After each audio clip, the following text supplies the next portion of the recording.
Hey, welcome to the show. Good morning. Today on Soup and Meatballs, the World Series starts in Hollywood and has two Hollywood endings. The Sixers are putting some bubble wrap on their big man, and it's almost time to trick or treat. What's the best candy to put in your bag? We'll find out today on a special Sunday episode of Soup and Meatballs. Tim, how are we doing today? I'm feeling extra spooky. It's almost Halloween. I'm gonna break a rule right now.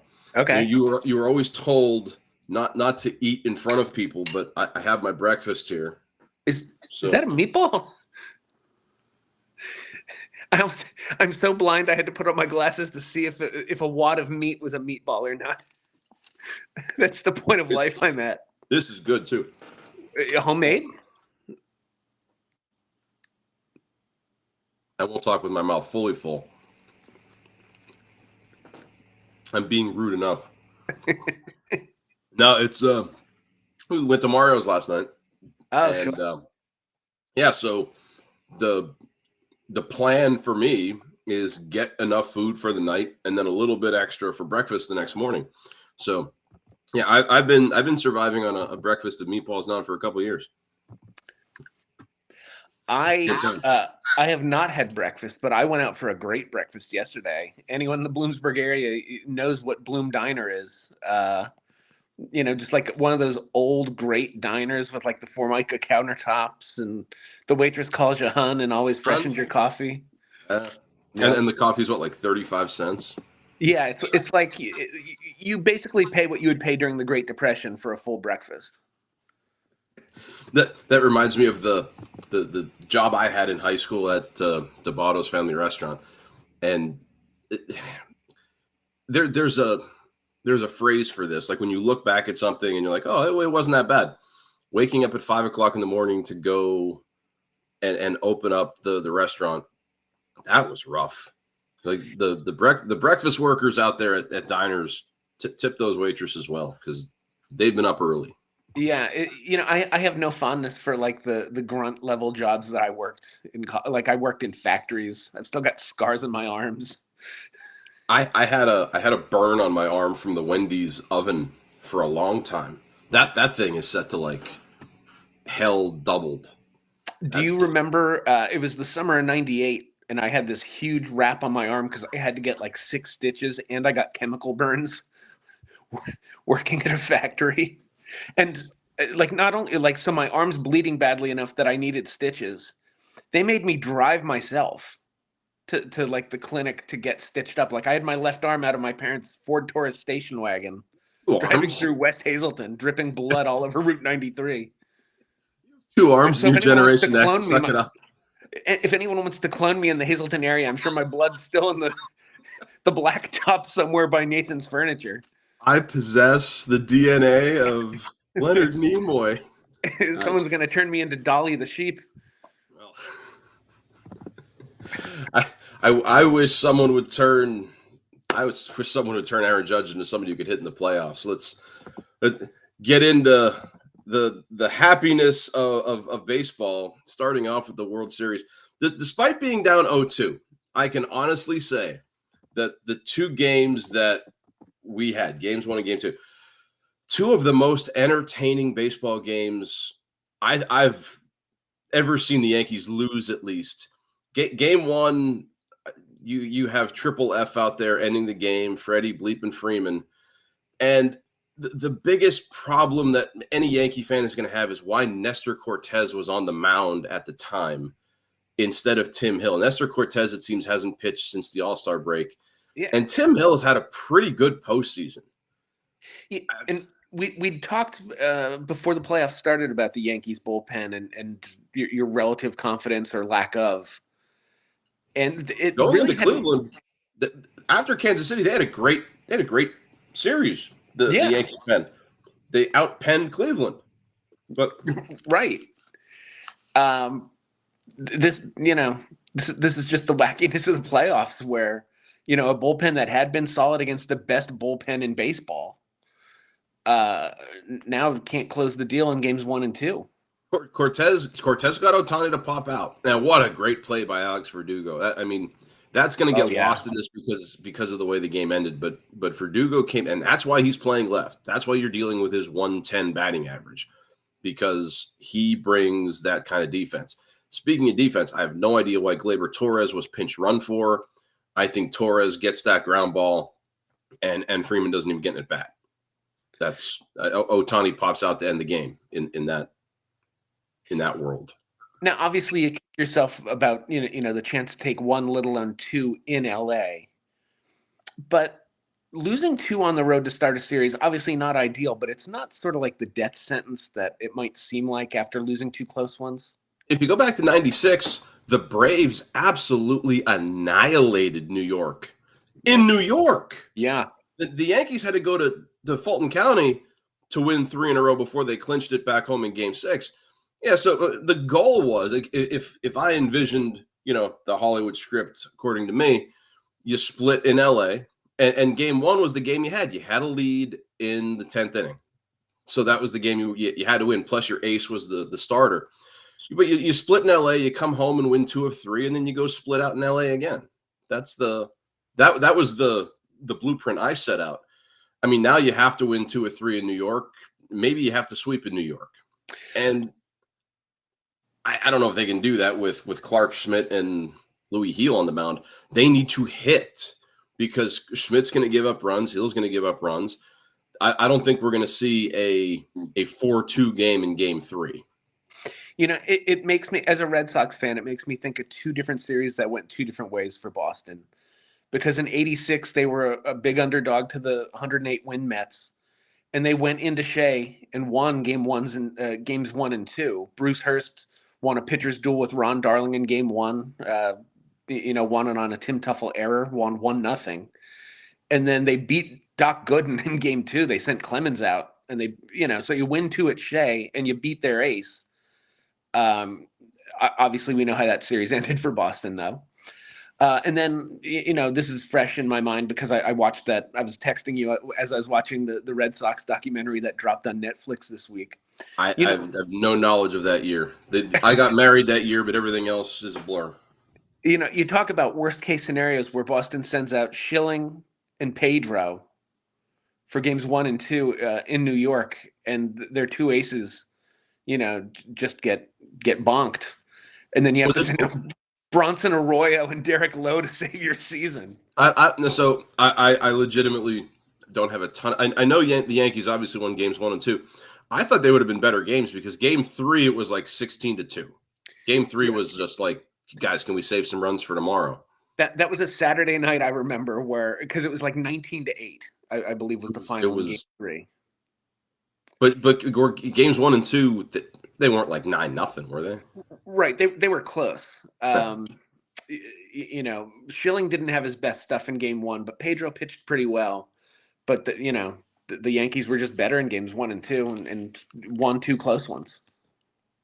So I mean, if you look at Game 2.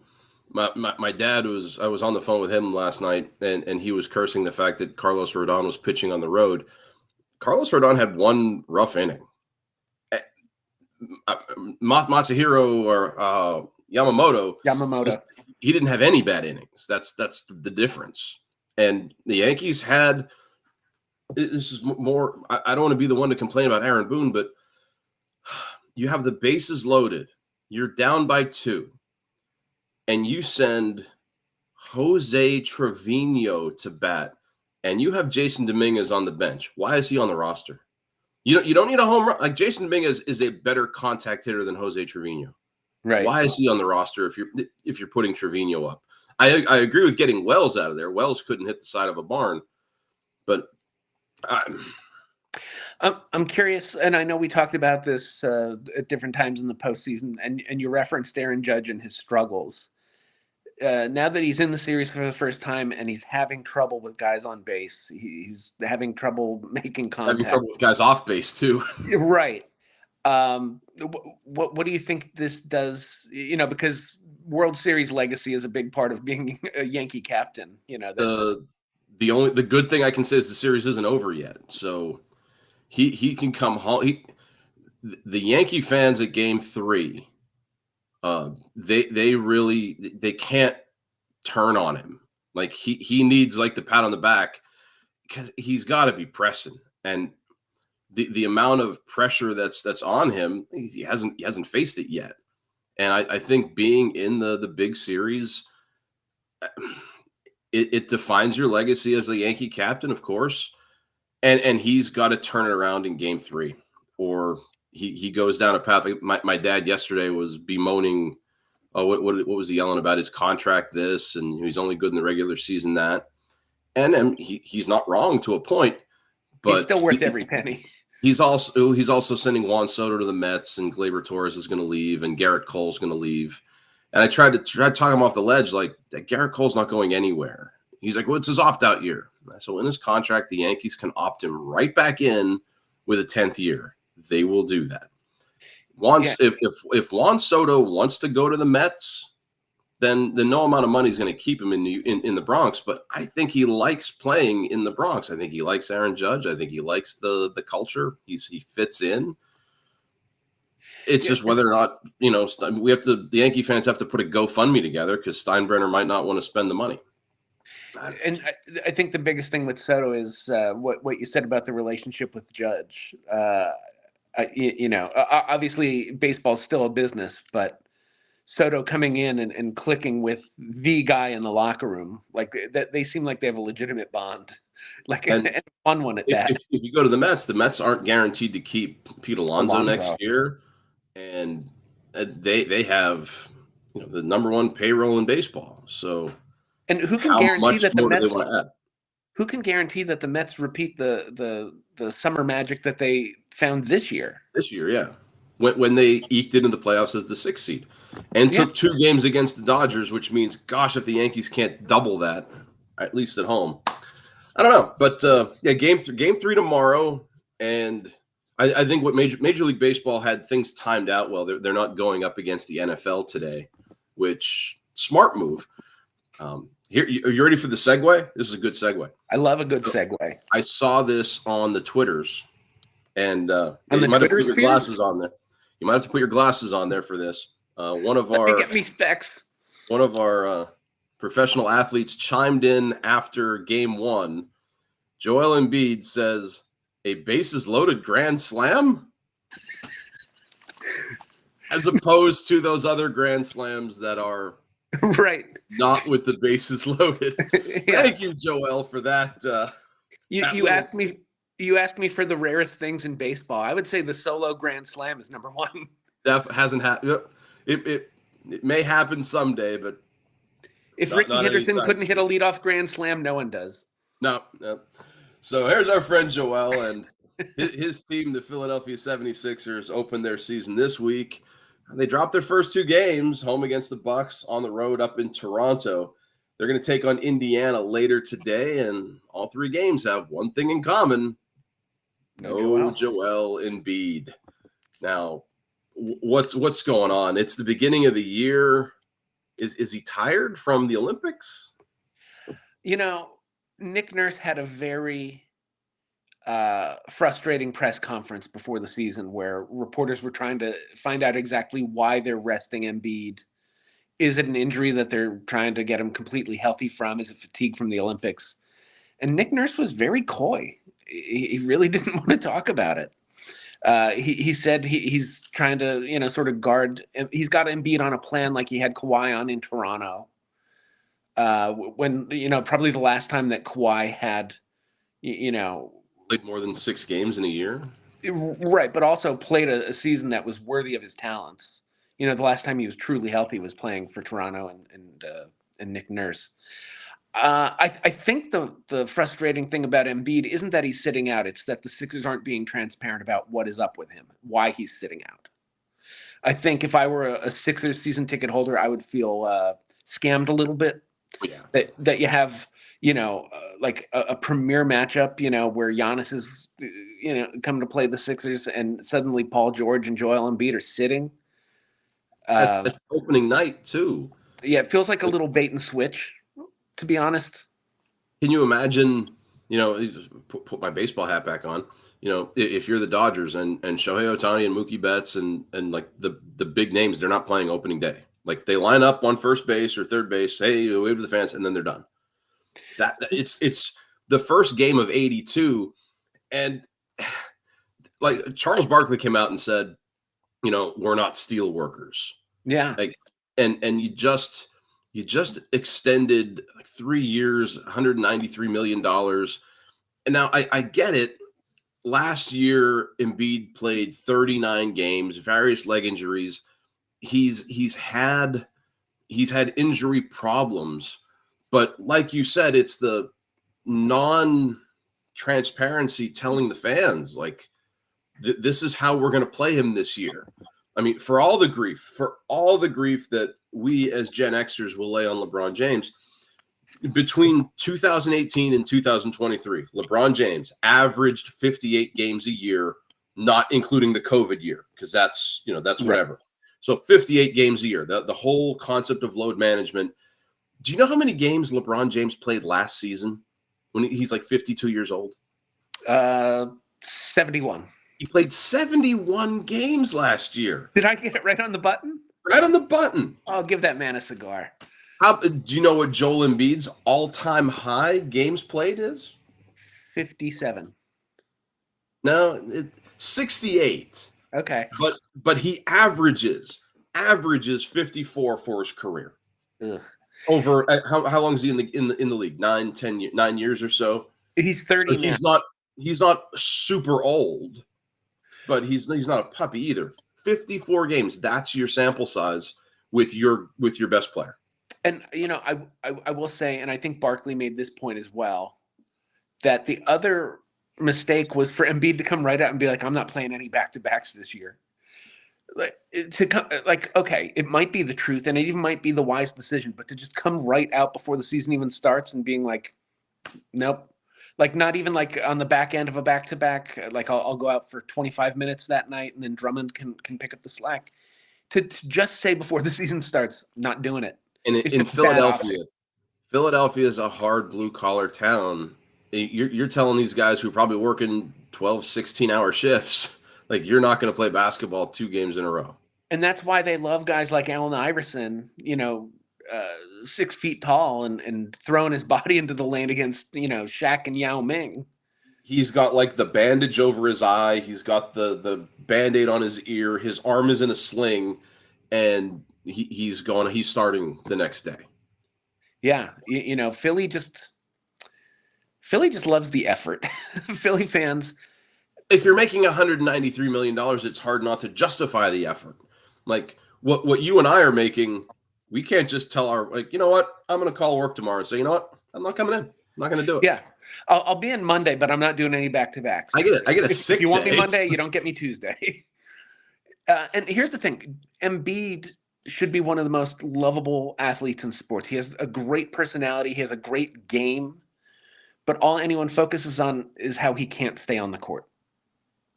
Well, he just like Aaron Judge in the playoffs, Joel Embiid has done nothing to erase that narrative. And it doesn't help that he's a bit of a foul merchant. That you can see when he goes for some jump shots that he's like trying to jump into his defender just to get to the line. I think that also hurts his reputation a little bit. I'll take your word for it. I don't watch a lot of Sixers basketball, so I hear these stories though, and we'll see if he makes it to the court this year. If they just save him for the playoffs, they play back-to-backs in the playoffs, though, don't they? And I don't know if the Sixers are good enough to make it out of the East without Embiid and a healthy Paul George. Oh, okay. Without those two, yeah. But yeah, because Maxi's not enough. Not in the East.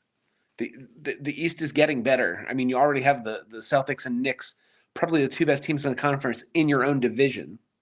And what did the Celtics do to the Knicks on opening night? They only won by 35. They dropped 29 threes, and then for the whole fourth quarter, couldn't drop a 30th. They just hit another 3-pointer. So, yeah, I'm disappointed for Philly fans, and I saw something. I think it was last week. I'm not sure when I saw it. Was probably preseason, and I thought I'd run it by you, see what you thought. Anthony Edwards out in Minnesota had came out, did an ESPN story. and he said something to the effect of, if I win a ring in the next 3 to 4 years, I'm going to play football. End quote. Now, I looked it up. Edwards is listed as 6'4", 225. For context, Justin Jefferson is 6'1", 195. He's like Devontae Adams, 6'1", 215. All time, Megatron was 6'5", 236. Brandon Marshall, 6'4", 230. Size-wise, he's more comparable to those two. You and I have done something Anthony Edwards hasn't done. You and I played high school football. Edwards didn't. The last time Edwards played football, he said he was 9 years old, and he was the best running back in the country. Aaron Judge was an all-state wide receiver, by the way. Was it in Fresno? Yeah, out in Cali. No, but do you think Edwards? First of all, if he wins a ring in the next 3 or 4 years, do you think he goes? Do you think he decides, yeah, I'm going to do this? And if he does, can he be successful? I think it's empty talk.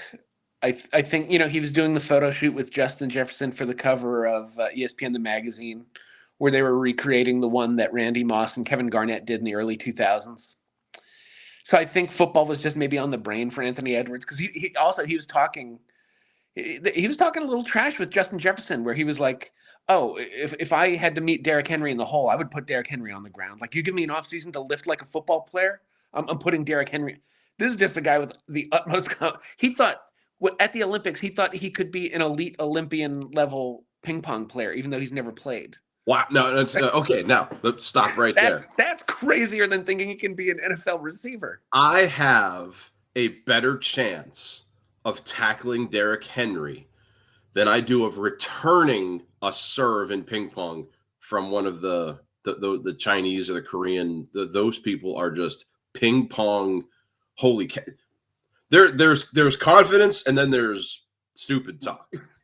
The speed that they hit it with, that doesn't even take into account the spin that they put on it. Spin and the bounce, no. And it's like I see it on TV, and it's amazing to watch. If you're live and in person on the table, and you see it coming at you at 6,000 miles an hour. No.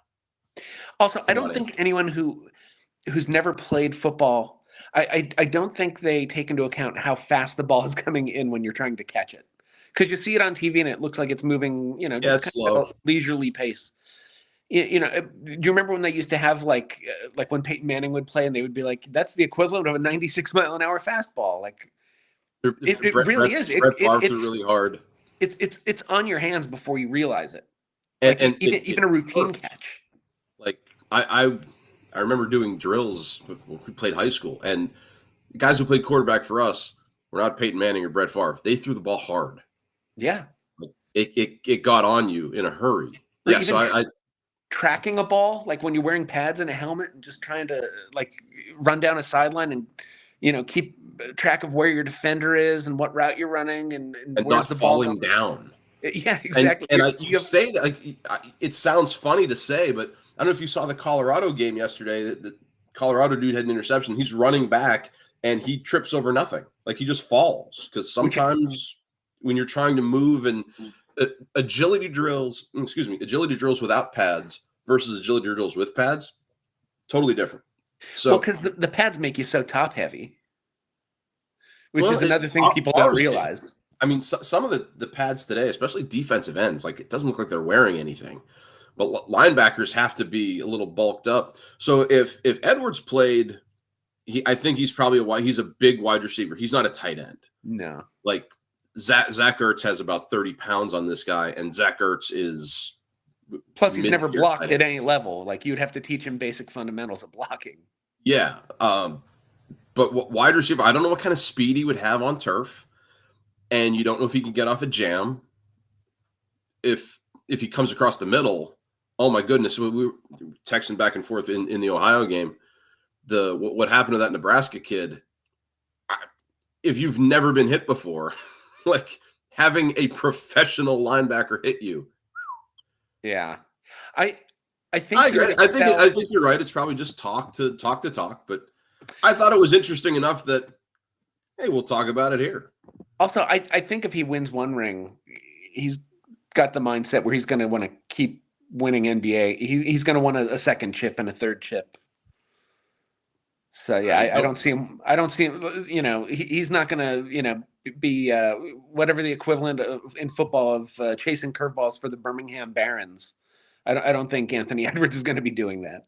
Not unless he gets caught gambling anytime soon. But that's a good football segue to actual football. It's Sunday, so I mean it feels weird. We usually do these on Saturdays, so we have work tomorrow, but we get to talk about what happened yesterday, and finally some good news, sort of out of Ann Arbor. The Paul Bunyan Trophy staying put. Michigan gets a 24-17 win at home against rival Sparty. Davis Warren back behind center, again playing quarterback, but it was Donovan Edwards with the touchdown pass to Colston Loveland. That was the difference. Michigan's defense holding on late. And at 5-3 right now, you can feel good.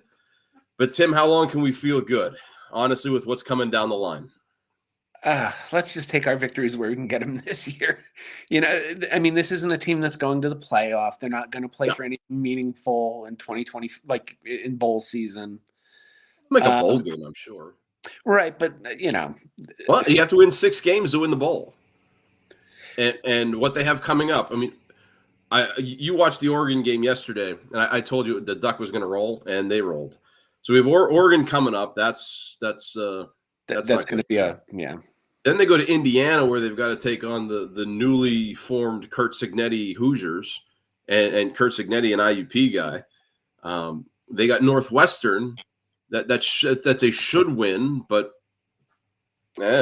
look, Indiana's tough because Indiana they dropped 56 on Nebraska, and Nebraska played Ohio tight. So yeah, that's what I'm saying. Indiana's not a gimme. Northwestern's probably not a gimme. If I were running the show, and I know I'm not, I would probably say we're going to punt Oregon, we're going to punt Indiana, we're going to punt Northwestern. We are just going to have the game practice for the next 3 weeks. We're going to scout everything Ohio does because that's the season right there. Yeah. If they make a bowl game, if they make the whatever.com bowl, I don't care.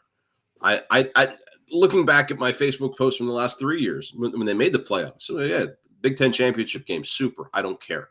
Playoffs, cool. I don't care. I got the cool Michigan championship T-shirt. I bought all the swag. That's fine, but they exist to win the game. That's it. And this year with the $20 million roster Ryan Day has, that's tough.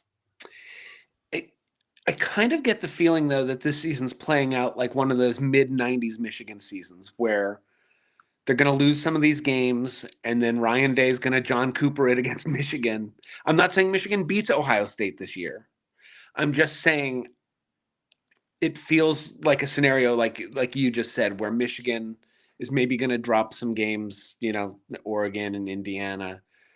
And then I told a friend of mine who's an Ohio State fan and Ohio State graduate, I said this is lining up to be bad for you guys because if Ohio beats Michigan and they're at home, they're better on paper. They just are. If they win that game, that might get Ryan Day off the hot seat. And Ryan Day he's not a big game coach. And if you get on the Twitters and you look, whenever Ryan Day is trending, it's always the same thing. It's a big game that he finds a way to do something dumb. And yesterday it was the penalty that was just a warning. Oh, they gave Ryan Day the slap on the wrist at the end. He comes onto the field and throws his head. That's an automatic 15. If it was a sideline warning. If he's coaching at Kent State instead of Ohio State, that's 15. They walk off 15 and don't even think about it. If it's the Nebraska coach, that's probably 15.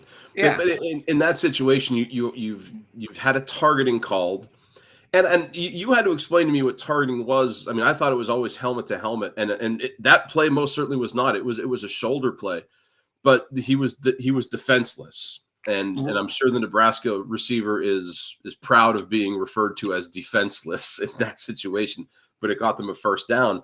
Giving them another 15 yards on top of it would have been big. It would have put the ball, I think, at the plus 40-yard line. And I think have a minute and a half left. That's That would be a significant penalty, maybe enough to change the play calling and change the outcome. What was the defender supposed to do there? I know I texted that to you yesterday, but if the defender tries to hold up, and the defender might get hurt, he might tear an ACL trying to put on the brakes. At some point, you have to look at football as football, and it was not helmet to helmet. It wasn't dirty. Get if you lead with the crown, yeah, that's you want to stop malicious. that behavior. I mean, when we played, they had the sticker on the back that said "Do not spike butt" or whatever people with this, and it didn't stop some of the kids we played with. They would be like, Rams. But that was a football play, though. And as a Michigan guy, I feel dirty like defending the kid from Ohio, but that it didn't feel like a penalty. And they even said, how are they going to call that a penalty? And you said, well, he's defenseless. Yeah, I mean, and I think it's the phrase they used on the broadcast. According to the letter of the law. I mean, it is targeting, but that's a tough play to get 15 on, let alone to get thrown from the game. You should have had 15 on day. And kept the Ohio linebacker in the game. So maybe things balanced out. Maybe the refs knew that's kind of we'll give you the break here, but that kid's got to go. And that's a tough wash. I think Ohio State would rather keep the kid and have Day get tossed. Some of their fans would. So, I mean, imagine. So Ryan Day is kind of like, we'll talk about Penn State's big game. They came back against Wisconsin, setting up next week now 3 versus 4. A lot of our Penn State fan friends, not huge fans of James Franklin. So if you look at the way he recruits, he brings in some big time names, and then they underperform. They underachieve. It almost seems every year his in-game adjustments, Penn State fans aren't big fans of. And now you have James Franklin versus Ryan Day. Is this a game we bring back ties? Somebody's going to win this one. I know that James Franklin has gotten the exact criticism you just described. Can't win the big game, great recruiter, but not a game day guy.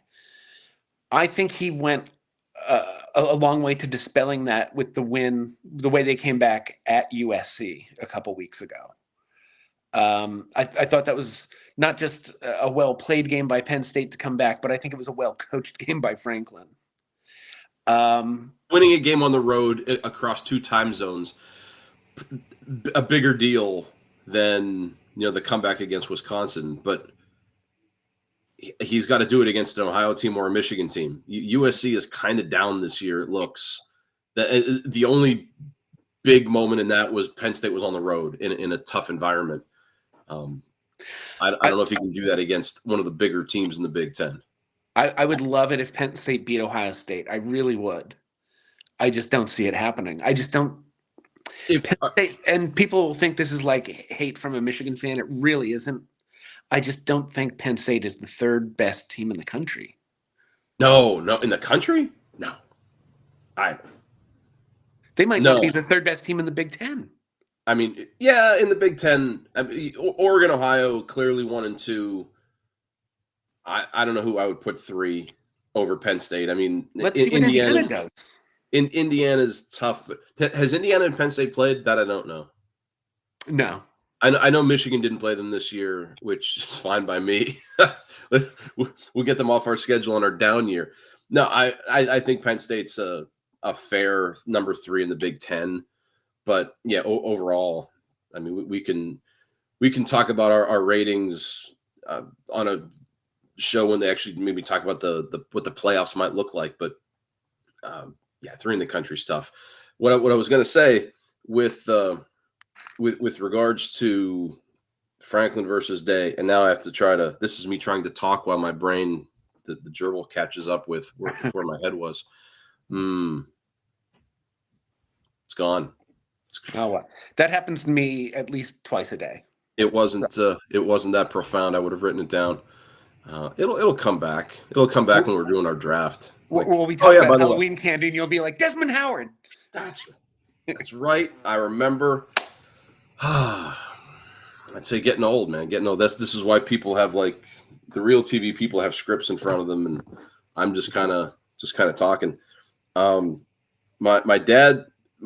He's having a a crisis of conscience, I think, with Alabama. I asked him if he was going to watch the game. He's like, no, they're going to lose this game. He is so aggravated at the influx of Pac-12 coaches to Alabama. And to his credit, I mean, Nick Saban was an old school guy who, if practice starts at 4, you're on the field at 3:15 stretching. And if you're not in the locker room by 2:15, you're late. And Kellen DeBoer's coming in and they're playing music during practice.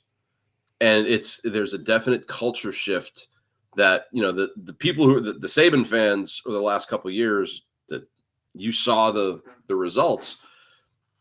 DeBoer came in and changed the culture. My dad said, I'm not going to watch this game. They're going to lose to Missouri. It's going to be terrible.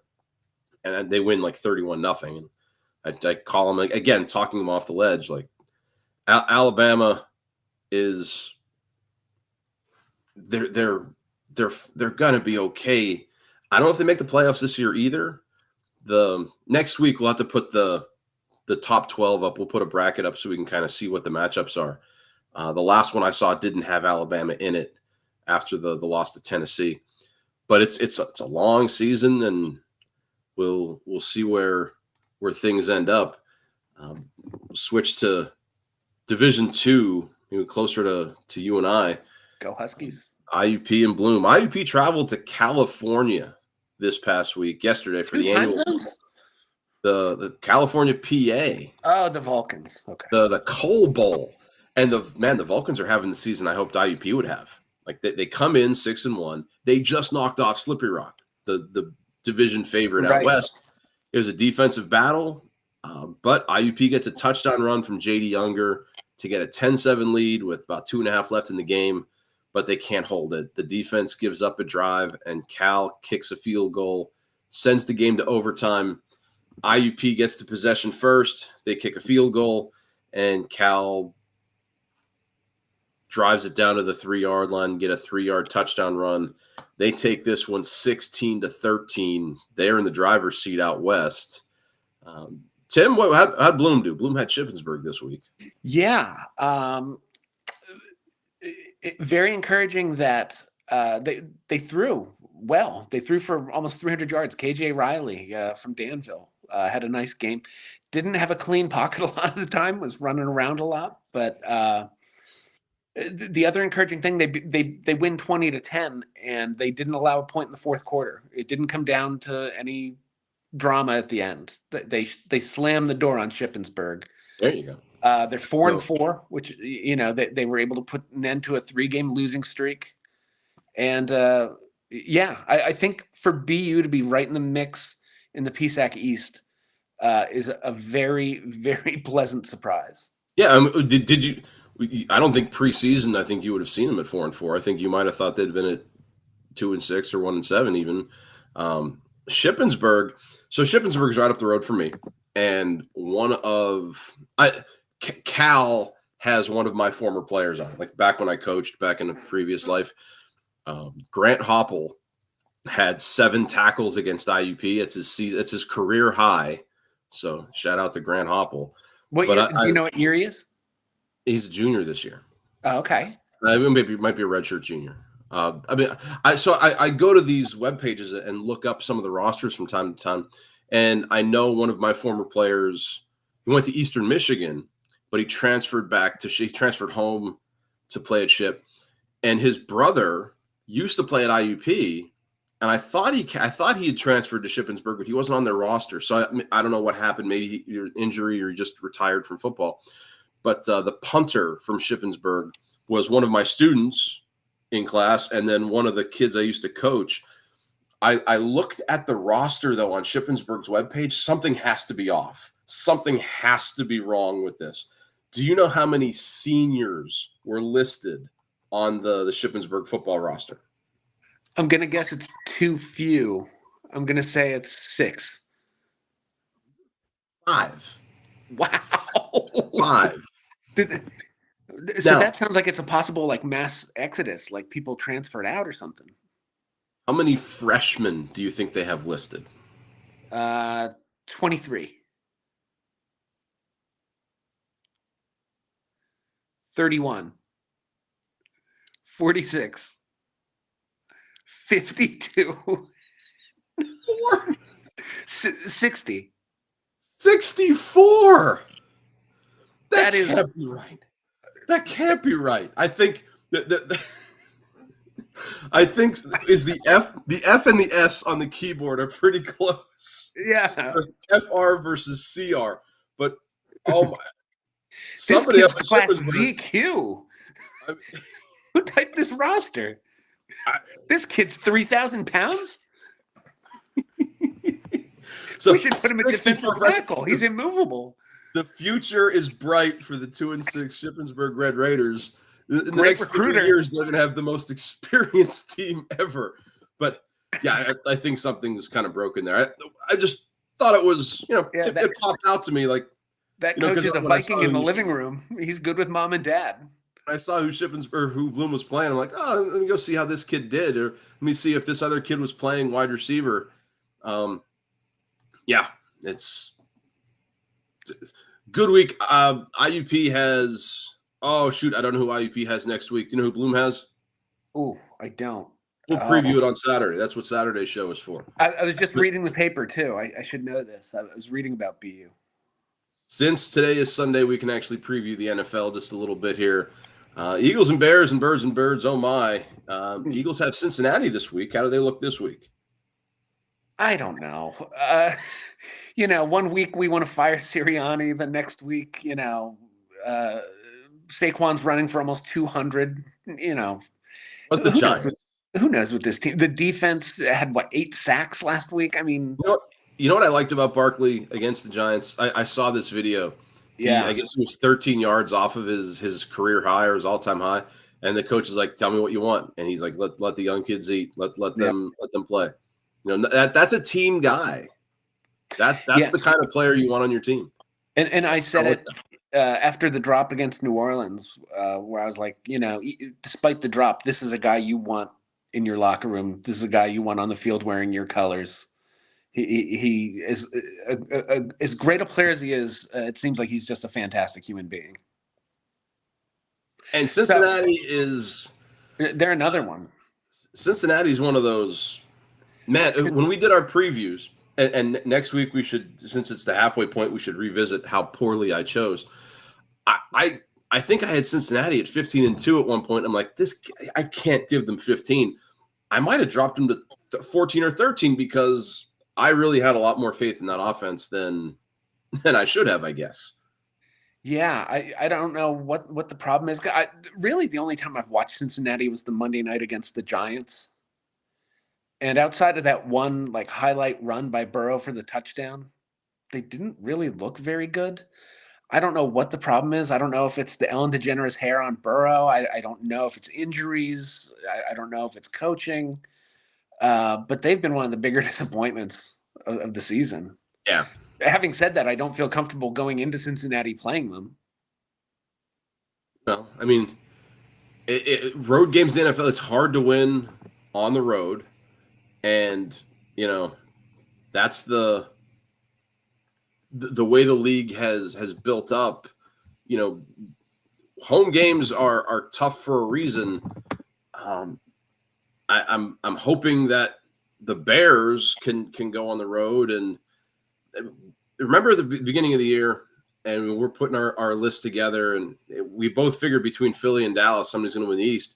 Well, my dad comes in preseason says, watch out for the Washington Commanders. And here the Commanders are 5-2. Somehow the Bears are favorites, but I think that's partially because of not sure about Jaden Daniels. I got a text message or one of those app bumps like, oh, look at this, that said Jaden Daniels was going to play today. So you get the 1 versus 2 NFL draft pick matchup that you wanted. It gets flexed to this afternoon. I don't know if it's the game of the week on Fox. I don't know if I'll be able to watch it, but if I can, cool. I think it is the game of the Fox game of the week. So I mean, because it's usually Dallas, but Dallas is, and I'm sure they want to highlight 2 potential future faces of the league. Yeah, and Caleb Williams has improved week after week after week. He has done exactly what you want your number one draft pick to do, and almost what you expect him to do with the situation he was dropped in with all of the weapons around him. So it's the defense though that a lot of people in Chicago are worried about, and having Jaden Daniels maybe a little banged up is probably a good thing for that defense who need another edge rusher on the other side of Montez Sweat. They have a hard time generating a lot of pressure, and that's hurt them defensively. And I will say Caleb Williams that I saw when the Bears played Houston, and he's getting consoled by CJ Stroud after the game about like keep your head up, versus the Caleb Williams that I saw in London. Not the same player. Just in that short amount of time, he has grown into the role. The other thing that's changed, and not to a point where like they're game changers now, but do you remember the picture of the draw against Indianapolis when they had a chance to score and all four offensive linemen were laying on the ground as they were running an option play from the they snapped the ball at the 2 and the guy was tackled at the 10. It was one of the worst plays ever. The line has played better. There's still a lot of room to grow for that offensive line, but Caleb Williams is running for his life less. He still has to run. He still has to get out of the pocket when it collapses, but the line has improved a little bit. And I think that's partially due to who they've played. The last couple of games, the defensive lines have been not as good as Houston's, and And that's a big similarity between the two, between Williams and Daniels, is that when the play breaks down, kind of like Roethlisberger, like that's when they really get dangerous. When they're improvising. But you look like a guy like Roethlisberger, Josh Allen's the same way. They don't look like they can run. Williams and Daniels, that's a part of their game, and you have to defensively plan for that. Maybe not spy them every play, but on 3rd and 8 or greater, you almost have to put a guy on them because you can't just play straight man defense and let them run down the field and have him escape the pocket and have nothing but green grass in front of him for 30 yards. Yeah, Roethlisberger, he looked like your doughy uncle at Thanksgiving who was playing like all-time QB for both sides in like the family touch football game. He was definitely the first baseman on the school softball team who played 2 steps off the bag. But yeah, so 1972 Dolphins watch, because there's one undefeated team left. That's obviously it's Kansas City. They go to the Raiders. You can't sleep on the Raiders. They knocked off the Ravens earlier, and it's a rivalry game for whatever that means in the NFL. Raiders beat KC last year. I'd like to see the Raiders knock them off now. Me too. As obnoxious as I find it when Zonka and the boys uncork the champagne, I wouldn't mind seeing Kansas City lose. I don't know what their schedule's like, but a lot of their hard games it felt like were early. I don't know what Honestly, their hardest game was probably Baltimore at the beginning of the year. Yeah. They do. They have a Monday night game coming up against Tampa Bay. That would be a good game. They do play. They go to Buffalo, and they have the Texans. Okay, so no, there's plenty of opportunities for Kansas City to lose if they don't. But I mean, they did get better by bolstering the offense a little bit. I don't know how you trade with them. I don't. What did Texas get? They got like a 5th rounder for DeAndre Hopkins. Well, it was Tennessee. Or Tennessee, Texas. It's the TE thing. Because I saw someone posted a meme. It's like Grandpa Simpson sitting on a tree stump talking to the children of Springfield, and he's like, "At one time, the Titans had Derrick Henry, AJ Brown, and DeAndre Hopkins all at the same time." You could say the same thing about Buffalo back during the draft. Why do you trade with Kansas City? It's why would you have traded with New England back during their heyday? Because they're just going to take what you give them and turn it into gold and diamonds. It's kind of like what Howie Roseman's reputation in Philly's like, where he's been able to bring in guys like Saquon and AJ Brown, and like the Super Bowl year when they brought in LeGarrette Blount and Jay Ajayi.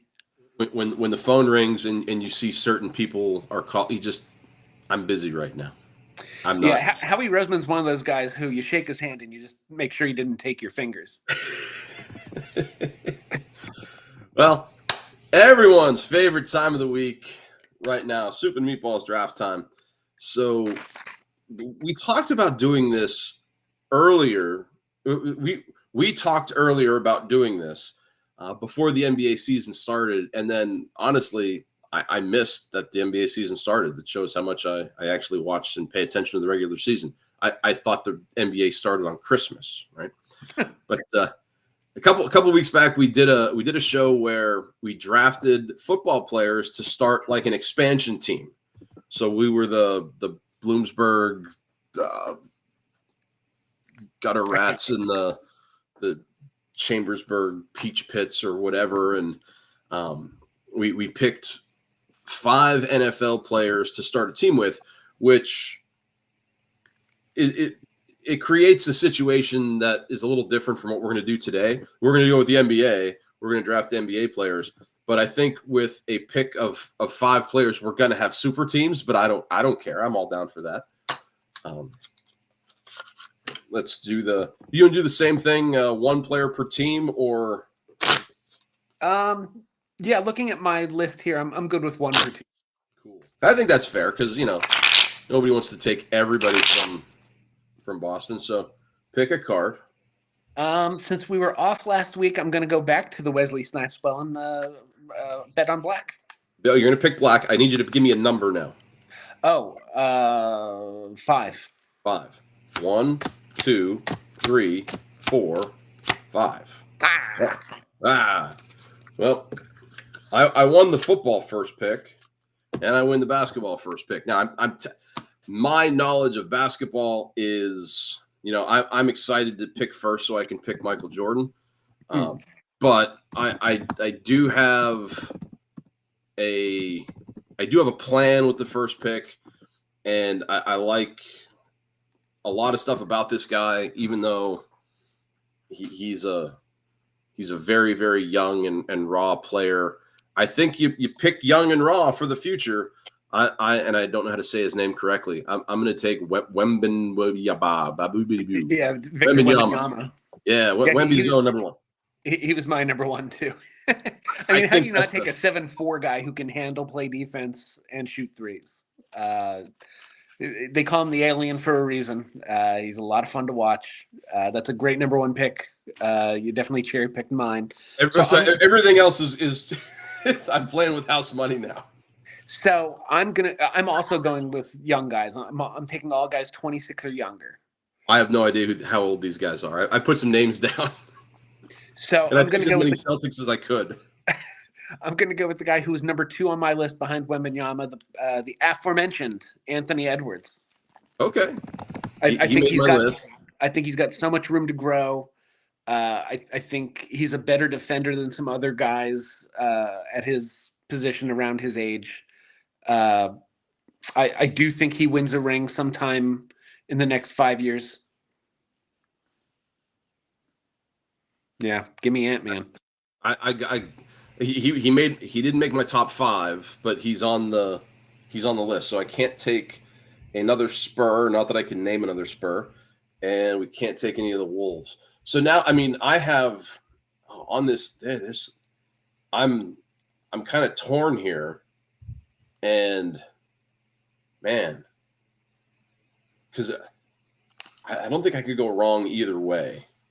So I'm gonna be like, I'm gonna take the guy I put number 2, and I saw if you would have got the number 1 pick and picked Wembanyama, I need another big guy because I like big. So we're gonna go with another guy who can play down low, but also out on the perimeter. Another guy I can't pronounce his name all that well, Nikola Jokic. Oh, sure. Yeah, Jokic, hard to go wrong with a 3-time MVP. I think only 9 3-time MVPs in league history. So, he's won a ring. He's the best player in the game. Now they have 2 big guys, though, so I'm trying to set up like the Spurs dynasty with Duncan and Robinson. And I think he's a guy who his game is going to age well because of how amazing of a passer he is. Like even when the other skills go, he's still going to be. You're going to be able to run your offense through him. The only reason he didn't make my list was because he's approaching 30. And big guys do, after 30, you don't know. Are they going to age like Kareem and Robert Parrish, or are they going to age like Shaq and Patrick Ewing, But yeah, like I said, I firmly believe Jokic is the best player in the world right now. 2 for 2. I'm going to go with another guy who's sort of like a Swiss Army knife. He's 6'8", 210, good outside shot, good slasher, good defender, and just happens to play for the Boston Celtics. Only 26 years old. Give me Jason Tatum. Jason Tatum he's right on my list, and I had him. I had him at 5, just because I figured you were going to take him early, so I'm like, well, let me, just in case he doesn't. But no, he's probably him. Who is it? Jaylen Brown? Yeah, Jaylen Brown. Brown's another one. Like probably the top 2 players on, presumably the best team in the league. So yeah, I saw I saw some people who are very bullish on the Lakers because they've started 3-0, and someone on Twitter was like, "Who in the league right now is better than the Lakers?" What about the Celtics who have Tatum, Brown, Derek White, Drew Holiday? They're not even dressing Kristaps Porzingis right now. They've got Al Horford. Come on. The Celtics are the deepest team in the league. And I'm not just saying that because I'm a fan. Like, it's just objective fact. Let me see here. Give me a second to do some. The Celtics are 3-0, along with the aforementioned Lakers. So, and the Lakers have 3 very impressive wins because they've beaten the Suns, the Timberwolves, and then they put 130 on the Kings last night. And I think that's the JJ Redick factor. I really like the offense he's running. The Cavs are 3-0 too, so watch out for Cleveland. Cleveland's good. Cleveland, people sleep on Cleveland, but Donovan Mitchell's tough. I have slept on Cleveland. I think most of us have, actually. Just not even sports-wise, just as a geographic place. So, so my number 3 guy, I'm gonna go actually off my top 5 because I just can, and I need somebody in my backcourt who can score as well as the guys in the front court, and I'm continuing my run of people I'd have a hard time pronouncing their name because this guy's an abbreviation, SGA, Shai Gilgeous-Alexander. Shai Gilgeous-Alexander, yeah. Guard from Oklahoma. OKC, yeah. He was number 5 on my list. I think he's an automatic bucket. I think we saw it in the Olympics where, I mean, he really just willed Canada as far as they got. Did they make it to the quarterfinals, I think? If you say it with enough conviction, then it's true. My favorite Canadian to watch who's not in the Kids in the Hall. He's a very entertaining basketball player. Love me some SGA.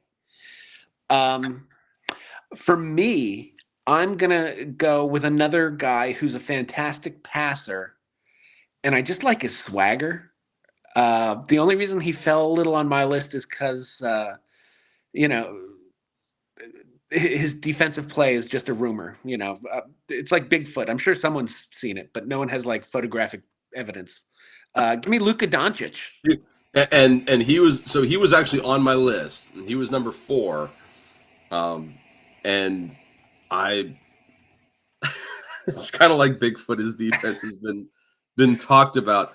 We saw it kind of burn Dallas in the finals last year, where he was a defensive liability, but he's so good at everything else.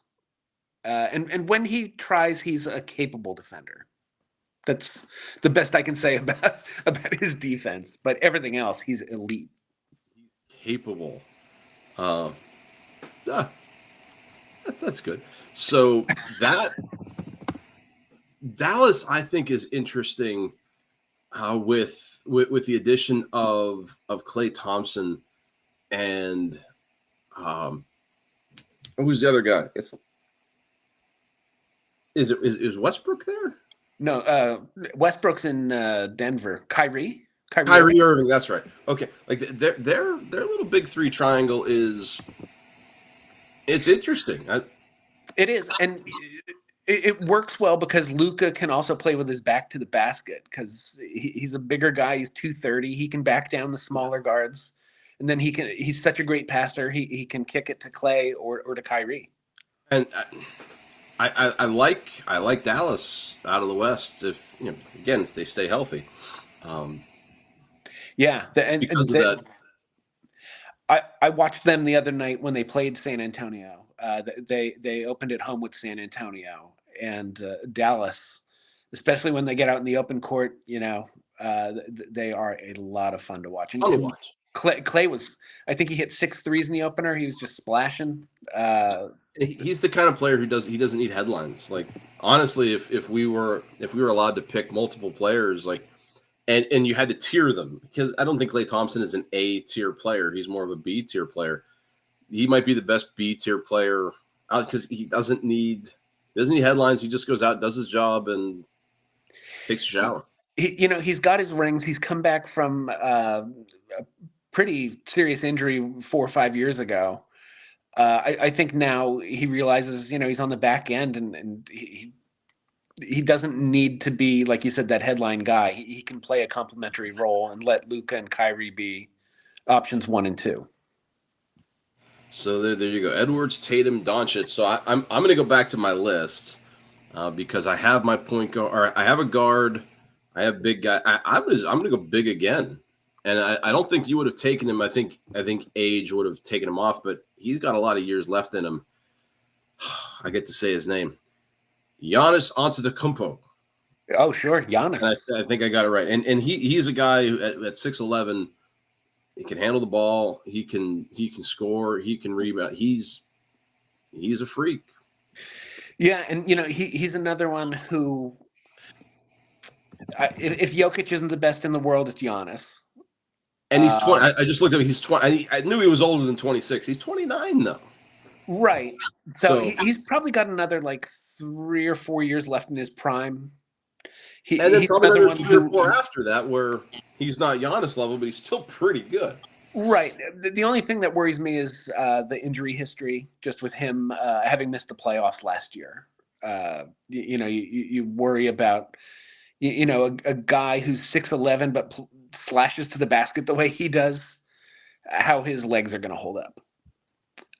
But he's, automatic Hall of Famer, multiple-time MVP. He's a former Defensive Player of the Year. Just absolutely going to help our season ticket sales. You're going to get to the dog days in August if he hits his weight. I'm going to need a big man here. I'm going to go with someone who's very underrated, especially doesn't get talked about a lot, as a guy who was a former number 1 overall pick. But he almost single-handedly led Orlando to the playoffs last year. Paolo Banchero. Oh, okay. All-star caliber guy. 20, 24 point a night guy. But he plays in Orlando, so he does it very quietly, very under the radar. Yeah, I have to look up how to spell his name. Oh, it's Banchero. For our list, I got him. Yeah, he that's certainly under the radar for me. What can we say about Paolo here? I got a chance to watch him in the playoff series last year. Went 5 against the Cavs in the opening round. So I'd read about Paolo, but I hadn't really watched him a lot in game action. I was really impressed with what I saw from him. 21-year-old. I mean, he's only in the league a couple of years. He's a year older than Wembanyama. He's putting up 20 points a game and 8-9 rebounds a game. So, and as far as does he play on the perimeter at all? Yeah, he can play inside out. They listed him at 6'10", so he's a big guy, but not what you would consider 6'10", 250. He's probably got some strength to him, but he's not top heavy. Yeah, he's like a lot of the players now, where he's like, that hybrid type who, he can play with his back to the basket, but he's going to circle the arc and try to get a look at a three. And he's a Dookie. There you go. That's two Dookies on my team because I got Tatum too. Amazing. Look at that. Well, I need someone to run the show.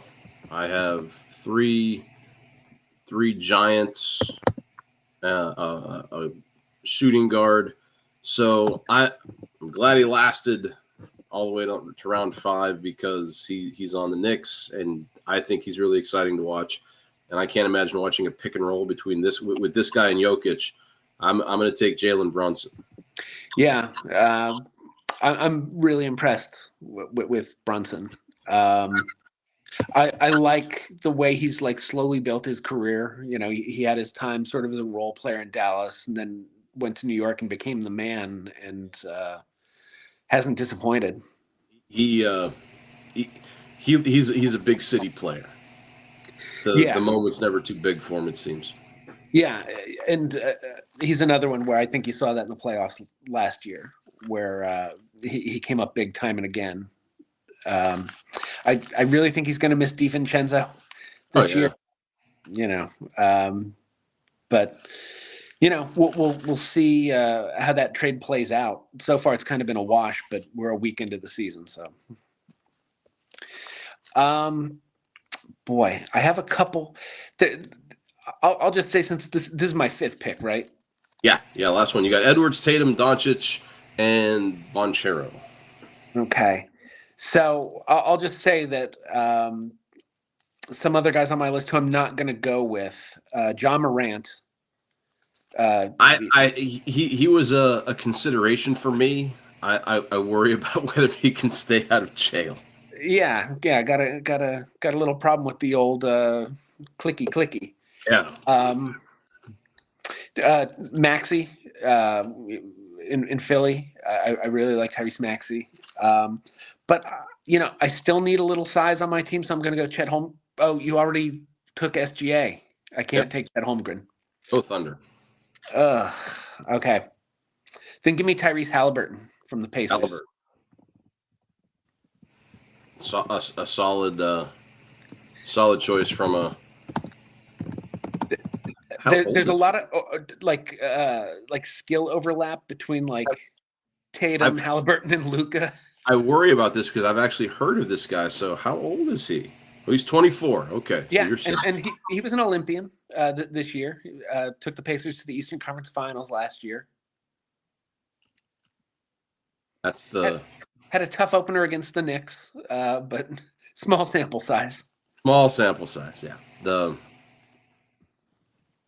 I wish I had like something of value to add, but this is where my my lack of basketball knowledge falls in. Looking at the NBA has this statistic, PIE, Player Impact Estimate. Have you ever heard of this? I'm vaguely familiar with a lot of like the advanced metrics. It feels like WAR in baseball, wins above replacement. Okay. Banchero's PIE was 17. Halliburton is 3. So like based on those advanced metrics, like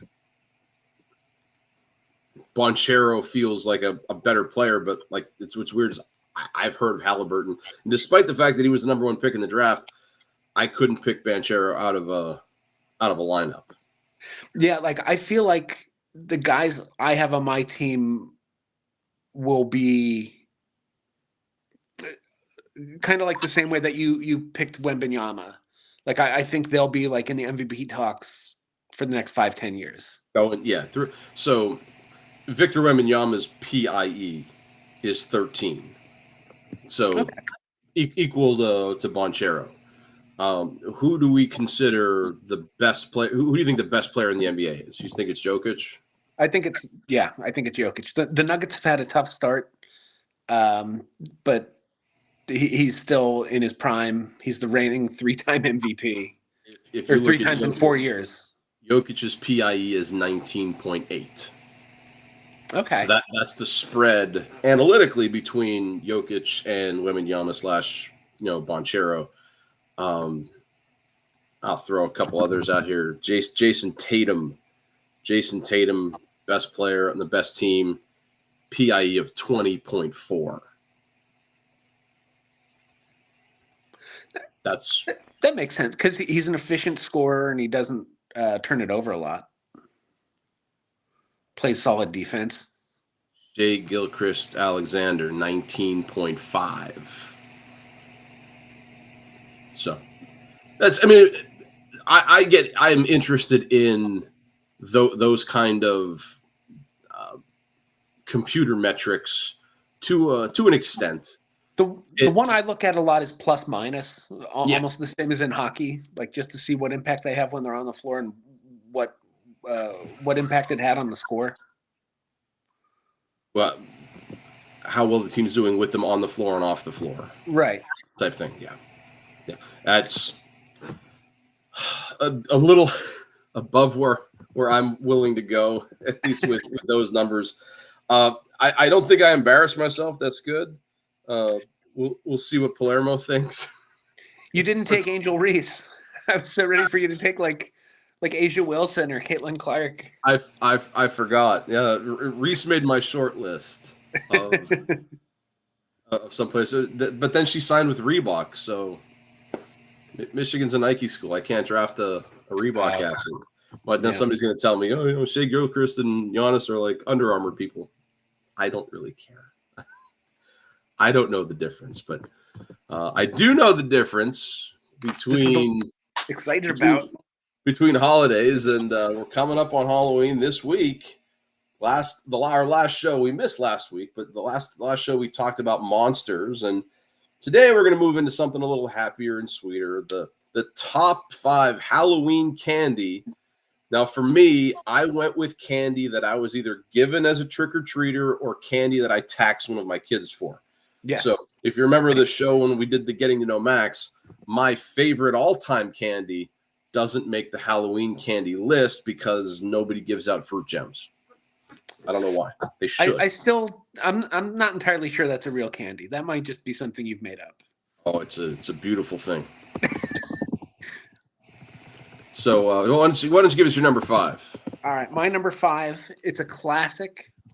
I don't know if it's anyone's favorite necessarily, but when you get it dropped in your little plastic pumpkin, no one complains when they get a Snickers bar. That's so. When I was a kid, I didn't like Snickers bars because I didn't like peanuts in my chocolate. But I was more of a Milky Way guy. I didn't. Sure, I didn't like peanut M&Ms. I didn't like the Babe Ruth bar. No. I used to freeze Milky Ways, and then I would have a little frozen treat in like a week after Halloween. Break your tooth then. Well, yeah, but freeze that caramel. Forget about it. Those teeth don't matter. So Snickers number 1. I like their commercials are funny. Yes. Yeah. You're something when you're hungry. But my number 5 probably could be somebody's number 1 because I think my list is very Max centric. I'm going to go with the Reese's peanut butter cup, and I don't care if you get the big one, that's a win. But even the small, tiny, fun size, what's fun about a small candy? The small peanut butter cups are okay.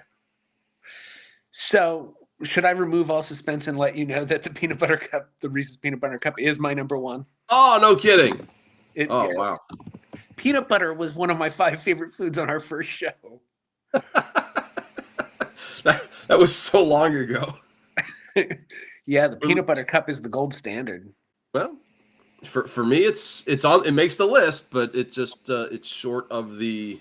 It's no fruit of the podium. Okay. My number 4, I don't even know if they still make these, but they were huge. It was a candy that started in like the early 90s. And everyone I know that I went to elementary school with loved them. Give me the whatchamacallit. So yeah, I have to try to spell that. So yes, they certainly still do make them because they did make the list of my top 5 favorite candies, but I've never received one for Halloween. Wow. Because they don't make a fun size whatchamacallit. So you've got to find the house. And when we were in high school, we used to go trick or treating. We knew where the Richies lived, and that's where we went. Yeah, you So go up to the heights. we might have gotten a whatchamacallit bar, but yeah, that's not a. It would have made my list if it gets in the plastic pumpkin, but for me, it never did. Yeah, anyone who's familiar with the geography of Hazleton, if you're going trick or treating, go up to the heights, find the house with the most garages. Okay, they're gonna have they're not gonna have the fun size candy. They're gonna have the real candy. They're not gonna give you pennies. You're not gonna get candy corn. You're not going to get a can of soup. Yeah. Did you ever get a can of soup? In my neighborhood, I think the guy was like, I just ran out, but I can give you some Campbell's cream of chicken. I had this is a true story, and this, I mean, bless her heart, but I went up to this house. An old lady answers the door, and she's like, "I don't have any candy." And I was like, "Oh, that's because she had to have been like 75 or 80 years old." And she goes, "No, hold on." She goes into her kitchen, and I'm like, "What's this lady getting me? What am I in for here?" And she comes back with a piece of fruit from her fridge, and like drops like a week old pear in my bucket, and she's like, "There you go, dear." I'm like, "Thank you." Wow. Now that reminds me, when I was growing up, I was like, I might have been like 8 or 9, and I'm home alone because that's what you did back when I was 8 or 9. And there was a knock on the door, and like we have a window, so like I knew not to open the door for strangers, but it was this kid I knew from church. And it was like 4 days before trick or treating. He's like, "I'm not trick or treating." I'm like, "Dude, I don't know." So I went to we had a cookie jar, and I opened the cookie jar, and I'm like, "There's like 3 cookies in here. I guess I'll give him one." So I gave and it was like, the bottom of the cookie jar where it's like half crumbled and like, here. Yeah. I feel bad. No, there we are. Do you get trick or treaters? Do you and Jen get? Yeah, and so when Derek was just growing up, we would take him around the neighborhood. He actually likes giving out candy more than he likes going out, and like that's great. I want some of the candy though, so like, yeah, tell the kid, look, go. Even if you're out for like 20 minutes, go get some candy for daddy. And if you can come back with my number 4, he might steal it from me because this is my son's favorite candy of all time. King of the Segway. Kit Kat. Oh, the Kit Kat. The Kit Kat was my number 6. It just missed the cut. Just missed. So my son, or my father-in-law, travels a lot now with my sister-in-law, who they go all over, and he brought back some European Kit Kats for Derek, and I tried some. It is a distinct different taste. It really is. Like their regular chocolate is like our dark chocolate, kind of. But yeah, he has a stack of Kit Kats in the pantry that are like, loves them. And like, what? Like, was the name the same? Like, was there anything different? Yeah. Was there a lot over the A in cat? No. You know what? I'll be right back. Tim, talk to people. So while Max is gone, let me tell you that also not making my list, Skittles, because I mean, my list is all chocolate, but Skittles are amazing. M&Ms, which I love, but you don't get a ton in like the little fun-sized flavors or little fun-sized packages. And Twizzlers, which I don't think the individual wrapped Twizzlers are as good as the regular pack. Back to our regular programming. So this was one of the other ones. I don't know where this is from, but it's like maybe Spain, because it's Spanish, hablamos in the back. Yeah. That's we speak. It's so small. Oh my heavens! Let me get this Let me wrapper. Get my readers. No, I have to get the light. Oh. Gelata Rusberta de Chocolate Negro Contentien Puede. Yeah, Mrs. Eichhorn would be very disappointed in me right now. Yeah, dark chocolate that can. whatever. But yeah, so this is, I mean, it says Kit Kat right on it, and it's shiny. So you see it sparkling in the light. I got to make sure I bring this back to him because if I leave it down here, I'm certainly going to eat it. So, Kit Kat number 4 for me. Okay. So my number 3, I feel pretty confident will be on your list. It's another classic. Give me that Twix. Oh, Twix. Guess what? Twix is also my number 3. Great minds. I mean, Maybe, Twix, like, have you ever met anyone who doesn't like Twix? no, and I don't care to. Yeah, it's got the cookie crunch. I the maybe the best marketing campaign I've seen in candy after the Snickers satisfies you when you're not yourself when you're hungry. The whole left versus right thing is just ridiculously funny and Or think of the jingle, the "Break Me Off a Piece." right, yeah. No, that's Kit Kat. Oh my God, Break me off a piece of that Kit Kat bar. I'm so embarrassed. Oh no.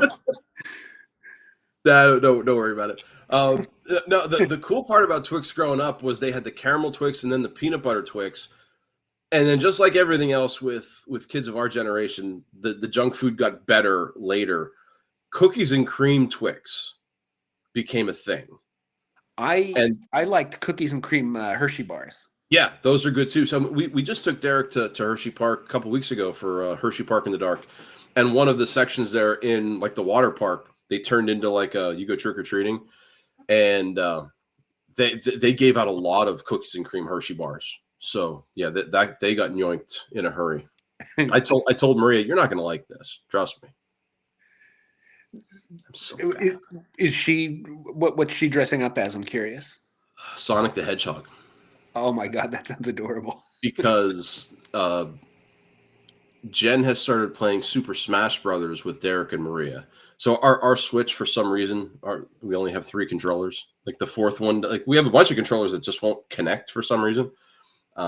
So Jen plays a lot of Smash with them. I'll play Super Mario Kart.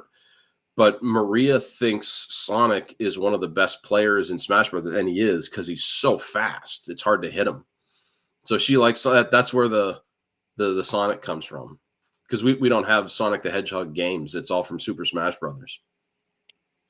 I'll definitely want to see a picture of this costume. It's not bad. I will. I have to find. I have to.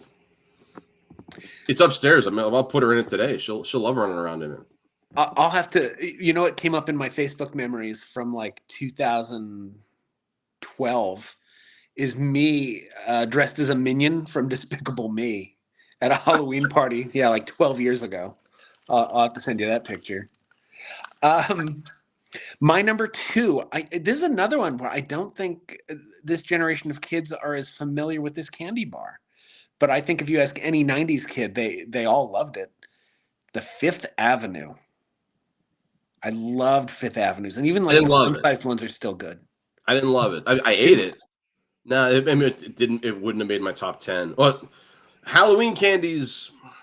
I don't know. When you hear my number 2 and my number 1, it might make sense. Okay, that's like the kind of candy that I like. Of everything on your list, Fifth Avenue would definitely be number 5 over or under that other stuff.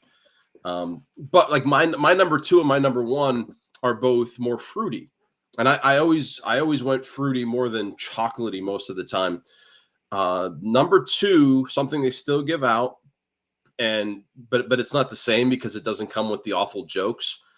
Give me Laffy Taffy at number 2. Oh, Laffy Taffy, very underrated.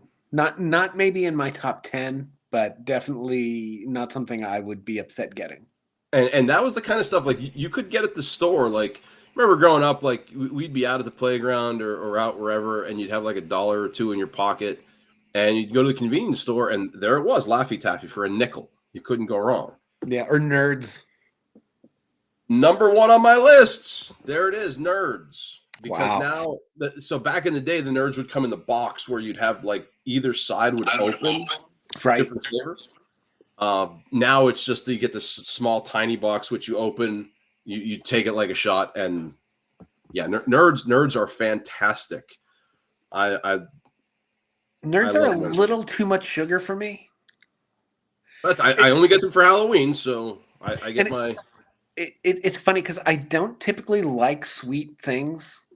Um, like if you were to offer me like a piece of cake or like a piece of pizza, I'll take pizza 10 out I of would 10 take the times. pizza too.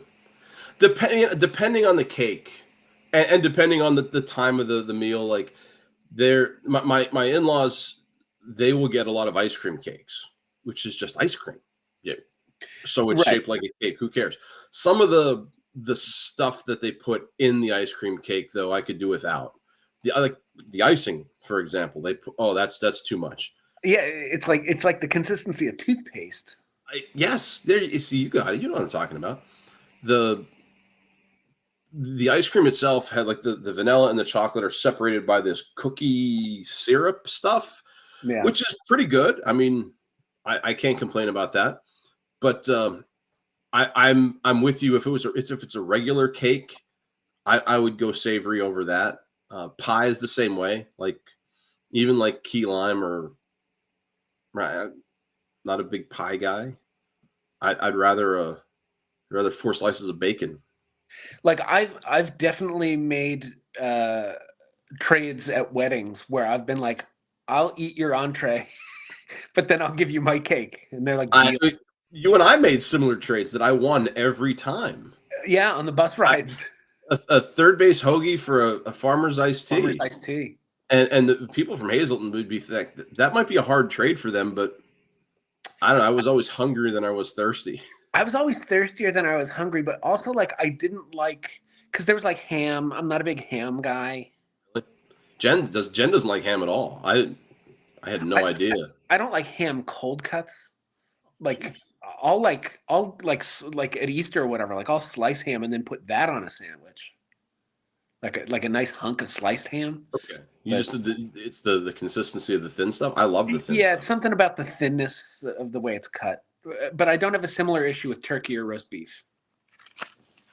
And A that's all I complicated gotta man say you are. that debt. A complicated man you are. So there's our list. I mean, I would not argue with any of those. I'm so glad you didn't say something criminal like Whoppers or Oh yeah, or like where do you fall on candy corn? oh All right, that's fine. I don't have to call the gross. cops.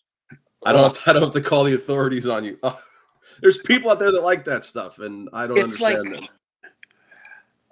I'm not in the habit of eating earwax, but candy corn looks like what I'd imagine earwax tastes like. I've never tasted earwax. Me, yeah, I I'm mean, weird. I'm weird. I've smelled earwax before. and Yeah, I mean, we've both probably heard it. I mean, just invariably, it's right there in the ear canal. there it is. Yeah.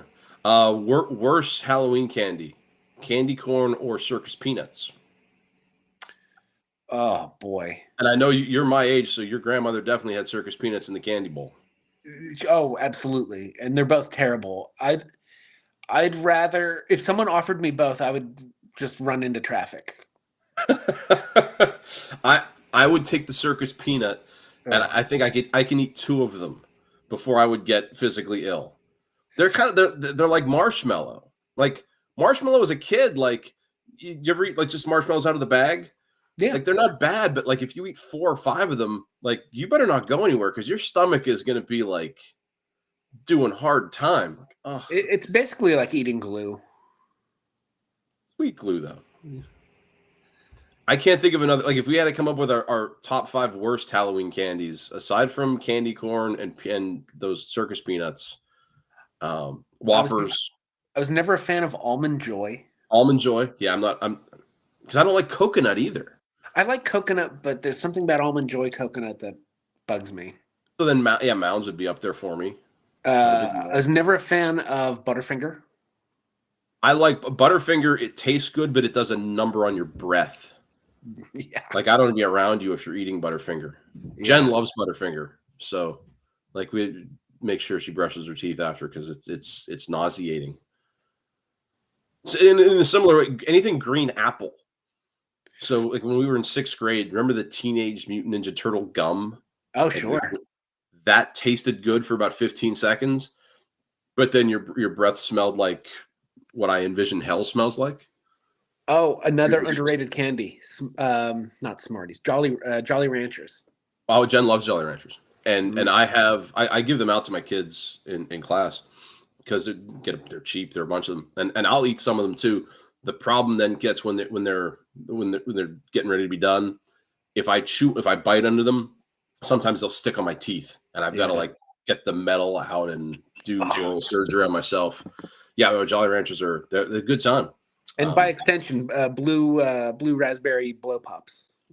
It's where my head went. The blue raspberry was good. I used to like the red grape ones. They did a number on your mouth, like you look like the blue bomb exploded in your mouth. But yeah, good stuff, man. Now it's a good thing I've eaten because I'm hungry now. Yeah, now I'm hungry. It's almost time to go get the candy. You think at our mid 40s, if we trick or treated, if we would get candy? Yes. Try. I think people our age would be like, good for you. Like, I think we'd inspire people our age. I think people older than us would be like, all right, like you're distracting me while your friend's robbing my house. Is that what's happening here? And then like people younger than us would be like, yo, this is awesome. You want to come in and drink? I'd be like, no, sir. I'm on heart medication. I'm here for the candy. Yeah, I'm purely here for the Fifth Avenue, sir. You keep your liquor. I think there's a movie there that it feels like either a Vince Vaughn movie or an Adam Sandler movie. It feels like, did you see that movie where it's like a group of adult friends who have this like elaborate game of tag? I've heard of that. No, I haven't seen it though. It feels like there's a movie there of like friends who like make a pledge to always meet and trick or treat together every year. So like now they're like 45. Jesus, if I didn't have kids to go trick or treat with, I'd be like, dude, let's meet in Tamaqua or let's meet somewhere in the middle. I was talking with my brother Matt, and I told him that if I was dressing up this year, I was like, I would dress up as that Australian breakdancer from the Olympics. Matt just shook. He does not think that's a good idea. Dress up, yes. Do the act, no. Not. Oh no, I would have to do the act. Oh my goodness. So what? I'm gonna dress up like a breakdancer and not breakdance? Of course. Now who looks stupid? Now who looks stupid? Now you're just flaunting your ignorance, Max. Speaking of ignorance, let's. Yes. I'm a segue machine. Trivia wise, we're going to do some Halloween related trivia for you before we get into the list.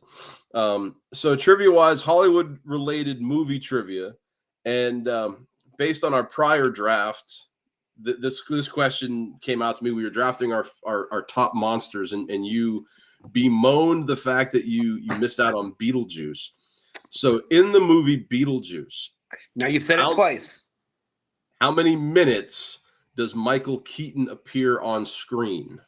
He's only in it like 24 minutes or something like that. Close. You're close. Plus or minus 10, I'd give it to you. 17. So that kind of it fit in with, you didn't draft Beetlejuice and Hannibal Lecter, who was only on stage for like 26 minutes. Hey, look at that. So there's a lesson there in kind of like with Jaws, like make the audience want this character to finally show up. Yeah, I like it. Two more related to Halloween, and this is something with our heritage to an extent. Before pumpkins, what did the Irish and the Scottish carve on Halloween? Before pumpkins, I wouldn't have known this. It's not potatoes, is it? Not potatoes. There was a great potato famine when Halloween first started. It's funny. I heard a joke from an Irish comedian where he was talking about, do you want to know how stubborn the Irish people truly are? We went through a potato famine where millions of Irish died while living on an island surrounded by fish. We refused to eat seafood. We were like, no, I want potatoes, and I will die if I don't get one. They didn't carve potatoes. Did you have a guess? Is it It's a still root like some vegetable. kind of gourd or fruit of some kind? That's a root vegetable, not a gourd. Gourd's a good guess. It is a turnip. Oh, okay. I can see that. Ah, but the last trivia question is back to movies, and I really feel if I had to bet on you getting one on the dot, it was going to be this one. In the movie Child's Play, who uses the voodoo ritual inside the toy store to transfer his soul into the good guy doll? Do we mean who's the actor? No. It's the character's name. I don't know who the actor Oh, is. Holy cow! I think the actor was Brad Dourif. Oh, Um, if you say with enough conviction, it's true. Then it was Brad Dourif. that's I remember he's like some sort of convicted felon. He was running from the cops. And he went into a toy store, as you do when you're fleeing the police. Um, but I don't remember what his deal was. oh, you don't know his name. No. Oh, I'm disappointed. I thought this was the easy one. I was going to end it easy Oh no, because I don't. because of Chucky. Like one of our listeners, who just happens to be my sister, wondered when she saw our list. She's like, "Why didn't you pick Chucky?" I'm like, "Wasn't even a blip on my radar." Yeah, I probably haven't watched the original Child's Play like since it came out. Oh yeah, same here. It's been a long time. Well, who? I will tell you, it's we know his middle name, so he's a serial killer who is probably an assassin as well. Hmm. His middle name is the same as a brand of jeans that we would have worn growing up. His Okay, last name is also the name of a safety on the national championship Michigan Wolverines from 1997. I mean, is it something Lee something? It is something Lee something. Okay, yeah, I don't know. Our safety from the 97 Wolverines. Yeah, I don't think I'm gonna get it. Marcus Ray. So something Lee Ray. Oh. And he turned his name into Chucky, so Oh, Charles Lee Ray. his name was Charles Lee Ray. Oh yeah, I really thought that. And the only reason I thought you would have definitely known that, I remember when Child's Play 3 came out. That was the same day we went to the to Boscov's to pick up McHugh, and you came with us, and you basically told me the entire story of the movie on the Oh way to my get god. the dog. I'm like, I'll listen, but I'm just excited about getting dog right now. I remember you were excited because you wanted to name him Bo Yeah, because he because he had the was a white black dog with paws. white socks. He Yeah. had white socks. My See, sister that I wanted to name him remember. Sherlock. She wouldn't name him Sherlock? Yeah, dumb name for a dog. But they figured out his birthday was the same day as one of my distant relatives, Roseanne McHugh. So I laughed that my sister and the dog were named after the same person. But, yeah, but I I remember you telling me the whole movie story. I'm like, oh, okay. Charles Lee Ray. Boy, that's a fact that has fallen out of my brain many I'm years. not sure. I'm not sure I would have gotten it. But there and like I said, if you took the actors and lined them up, be like between you and Pasco, I wouldn't know who this guy was. I wouldn't be able to pick him out. Yeah, Uh, I feel like it's Brad Dourif who played the killer who enough comes. conviction. So now for our list, the list you're going to need your glasses Oh, because okay. this is also Halloween-ish, Okay. except it's real people dressing up as other people in order to make money. Okay. So I'm going to give you the person's real name. You have to tell me what their stage name is. Okay. And I guarantee you know all of these people Okay. by their stage name. So we're going to start out somewhat easy here, I think. Oh yeah. Okay. Ric Flair. So that Richard Flair is Ric Flair. Okay. Woo! All right. Number 2. Oh, Andre the Giant. Look at that. I told you know all of these guys. Look at how big he is. So, All eighth right. wonder of the world. We get a little tougher here. Oh. Hmm. I don't think I know this one. Oh, yes, you do. I promise you. Roderick Toombs.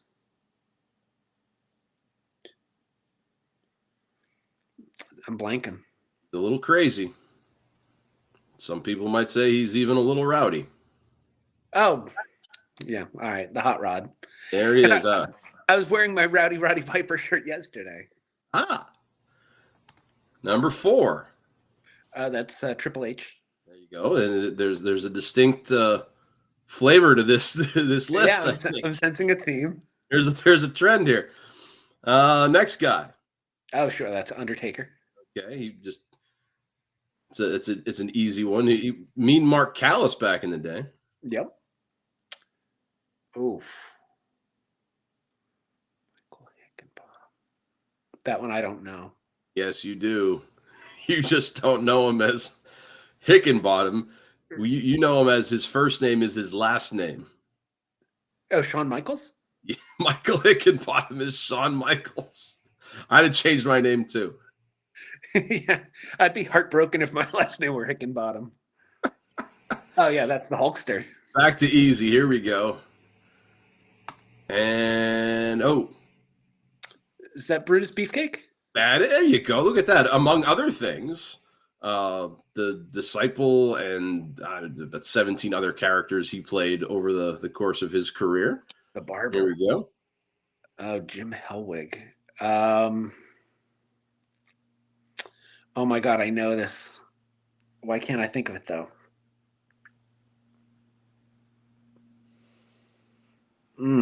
I know I'm going to kick myself when you tell me. When he first started, he was in a tag team with Steve Borden. And Steve Borden's not on this list. Steve Borden is the artist formerly known as Sting. It's not coming to me.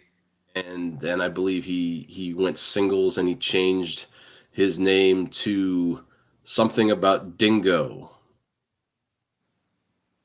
If I told you the second one, it just gives you.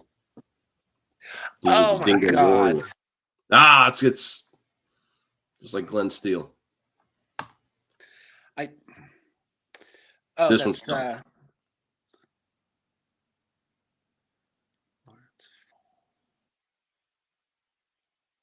I would not have gotten this one. Yeah, I don't think I know it. He was brought into the WWF to.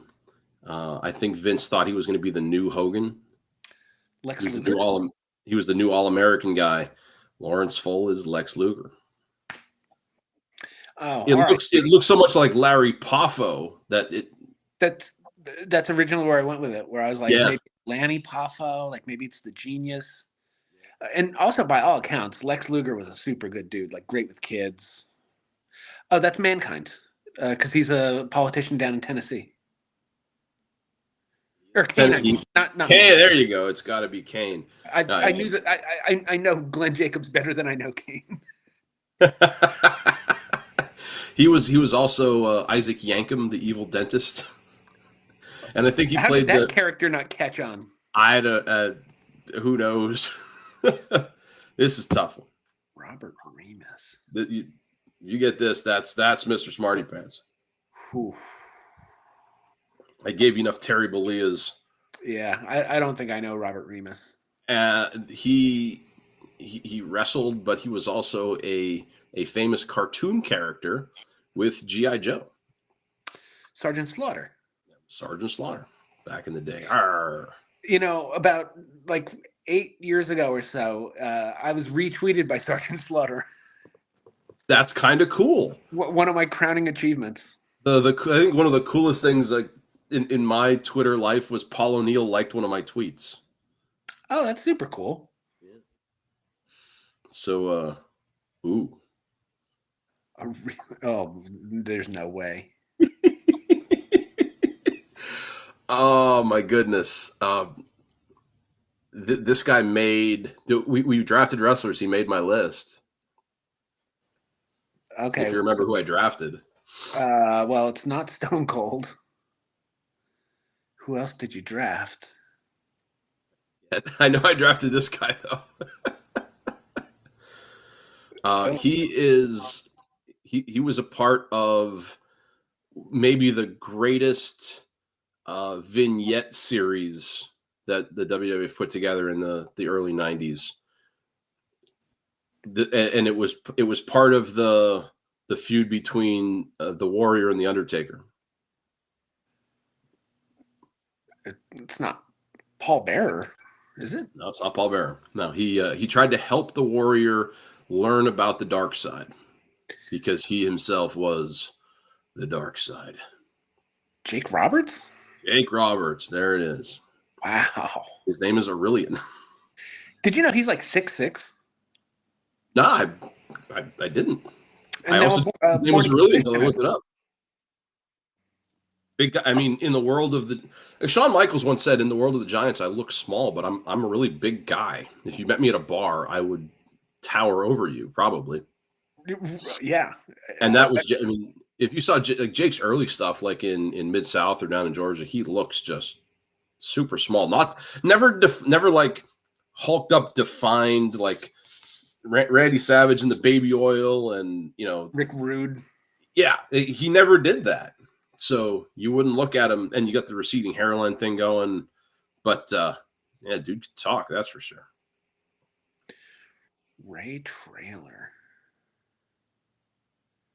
Is this someone from our era, like 80s, 90s? All of them are. Yeah, I didn't give you anybody like Roman Reigns. Okay. But I said I guarantee you know all of these guys. I'm not familiar with the name Ray Traylor. You would have not wanted to meet him professionally in his job before pro wrestling, or at least his kayfabe job. Erwin R. Shyster? No. They had a tax accountant as a wrestler. Right? I mean, they had Doink the Clown as a wrestler. Oh no, he would have oh geez. He wrestled in a full uniform. Big Boss. And he was a monster heel, Big Boss Man. It's funny because I got out of wrestling like when like the Attitude Era stuff was happening. And like it wasn't until like years later where I was like, wait, they hanged the Big Boss Man in the like from a steel cage? Yeah. Yeah, I remember that. That was so ECW was really they got a lot of traction in the early to mid 90s, which is right about the time the Attitude Era was going. And Vince was like, how can we push the envelope even more than what these guys are doing? And yeah, they did that. I've seen the video. It's well done. Like theatrically. Scary stuff, but yeah. Don't do this at home, boys and girls. Yeah. Yeah, just drop elbows like off the arm of your couch. Yeah, put your friend Jeff in try the figure four. That's a lot better. That's oh god. That's not the Widowmaker, is it? Nope. That was Barry Windham. Yeah, I thought it was Barry. If that was his real name, that was his stage name, at least. Yeah, then I don't know this one. So Barry Darsow, I would have accepted Repo Man, but I also would have accepted Smash. Oh. And I love Demolition. Yeah, Smash was he was my favorite one. Me too. Because he looked cooler.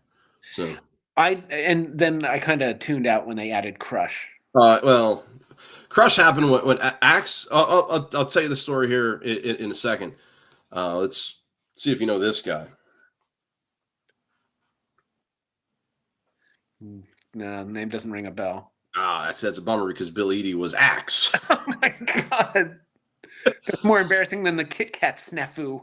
Axe used to wrestle as the Masked Superstar in Japan, and he had a couple trips over to Japan, and he loved whether he loved to eat shellfish or whether he was allergic to shellfish. One of the stories I heard of this interview, and he ate some bad shellfish, and he got really sick, and it caused a lot of internal injuries, and he had to back off his wrestling schedule.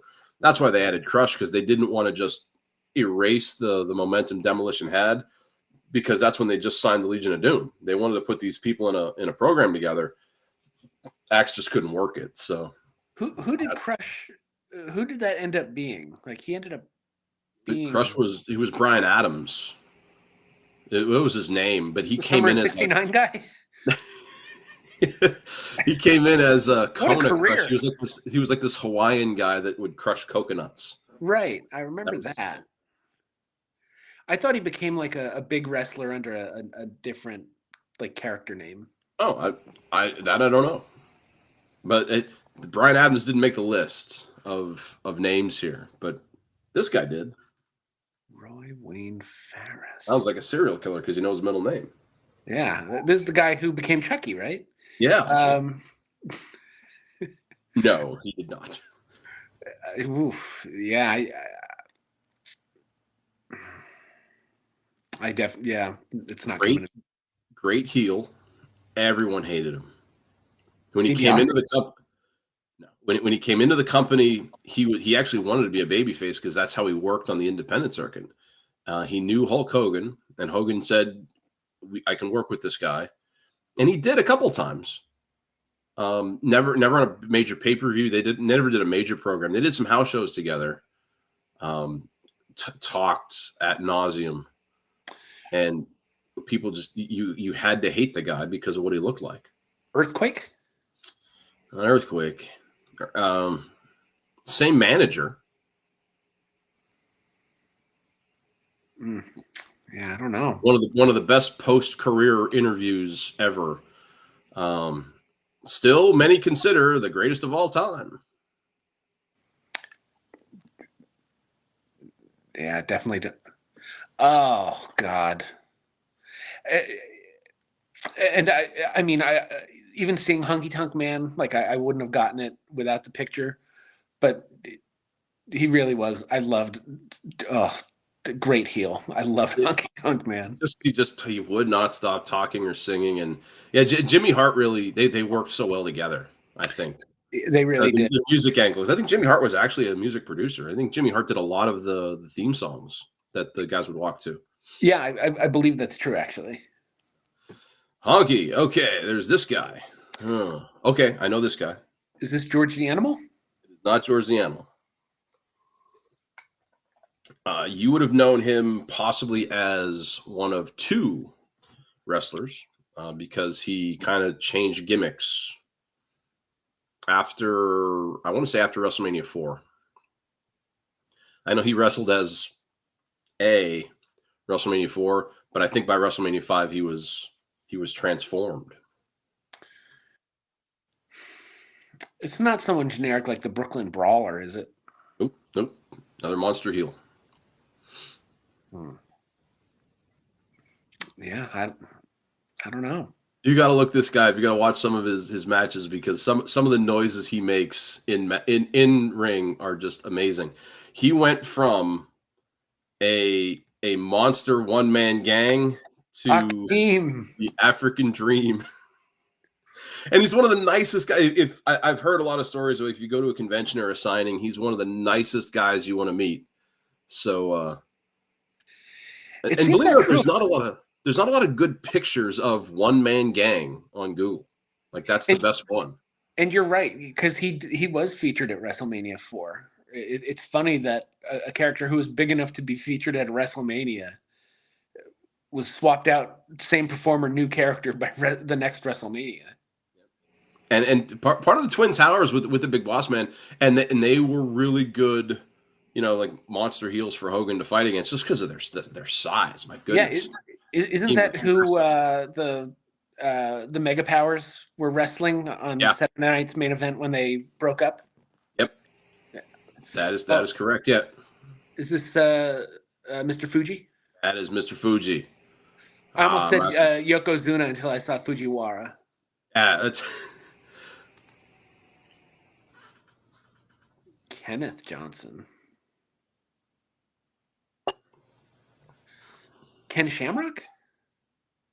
I think his name is Ken Shamrock. Is it? I think. He fought in MMA as Ken Shamrock. I don't think they put stage names out there. I didn't know if Kenneth Johnson was like a birth name and like maybe he changed it. Oh, he adopted? No, it's not one of those. Because the name Ken Shamrock sounds made up. It does. Yeah, then I don't know it. Lights. Slickster? The party's over. It looks like a Kenneth Johnson a little bit. Well, now that you have his picture next to his name, of course he does. Of course he You could put my picture next to Kenneth Johnson. You'd be like, oh, yeah, Tim It does is. look like a Kenneth. Part of the broadcast. There you are.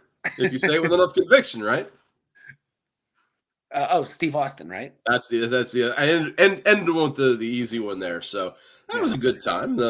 I had that in the can for that was going to be the one last week, but then we had a different one of our drafts kind of changed the list. So when we do that draft, we'll do that list, and it'll be amazing and fun.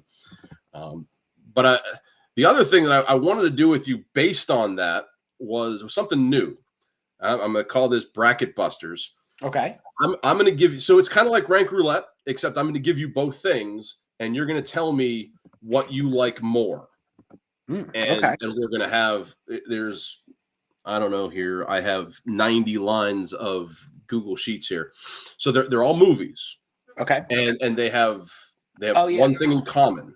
The opponents have one thing in common in the first round. So, I've seen something like this with Martin Scorsese's granddaughter does this with him, where she puts up two movies and he says which one he prefers. I thought about doing the pictures, but then I saw there's so many movies and I didn't want to do that many pictures. So I'm just going to tell you, would you pick who wins, The Karate Kid or Back to the Future? Back to the Future. Okay. Who wins, Gremlins or Goonies? You're going to hate that I do not like Goonies, so I'm going to go Gremlins. I hate you already. Who wins, Ghostbusters or The Breakfast Club? Ghostbusters. 16 Candles or Rocky IV? Rocky IV. Beverly Hills Cop or Weird Science? Beverly Hills Cop. Terminator or Rambo? Terminator. Nightmare on Elm Street or Clue? Nightmare on Elm Street. Roseanne hates you for that. Footloose or Mad Max Thunderdome? Mad Max Thunderdome. Police Academy or St. Elmo's Fire? Police Academy. Typing got hard there. Revenge of the Nerds or Desperately Seeking Susan? Revenge of the Nerds. Indiana Jones and the Temple of Doom or Summer Rental? Oh, Temple of Doom. And then finally, the last first round matchup, Splash or Cocoon? Splash. So the category was 1985 movies versus 1986 movies. And I think 85 is winning. So second round now. No, but Ghostbusters came out in 84. I mean, I'm just going off the picture I saw. I didn't vet this. Okay. So second round now. Back to the Future or Gremlins? Back to the Future. Ghostbusters versus Rocky IV. Ghostbusters. Beverly Hills Cop or Terminator? Terminator.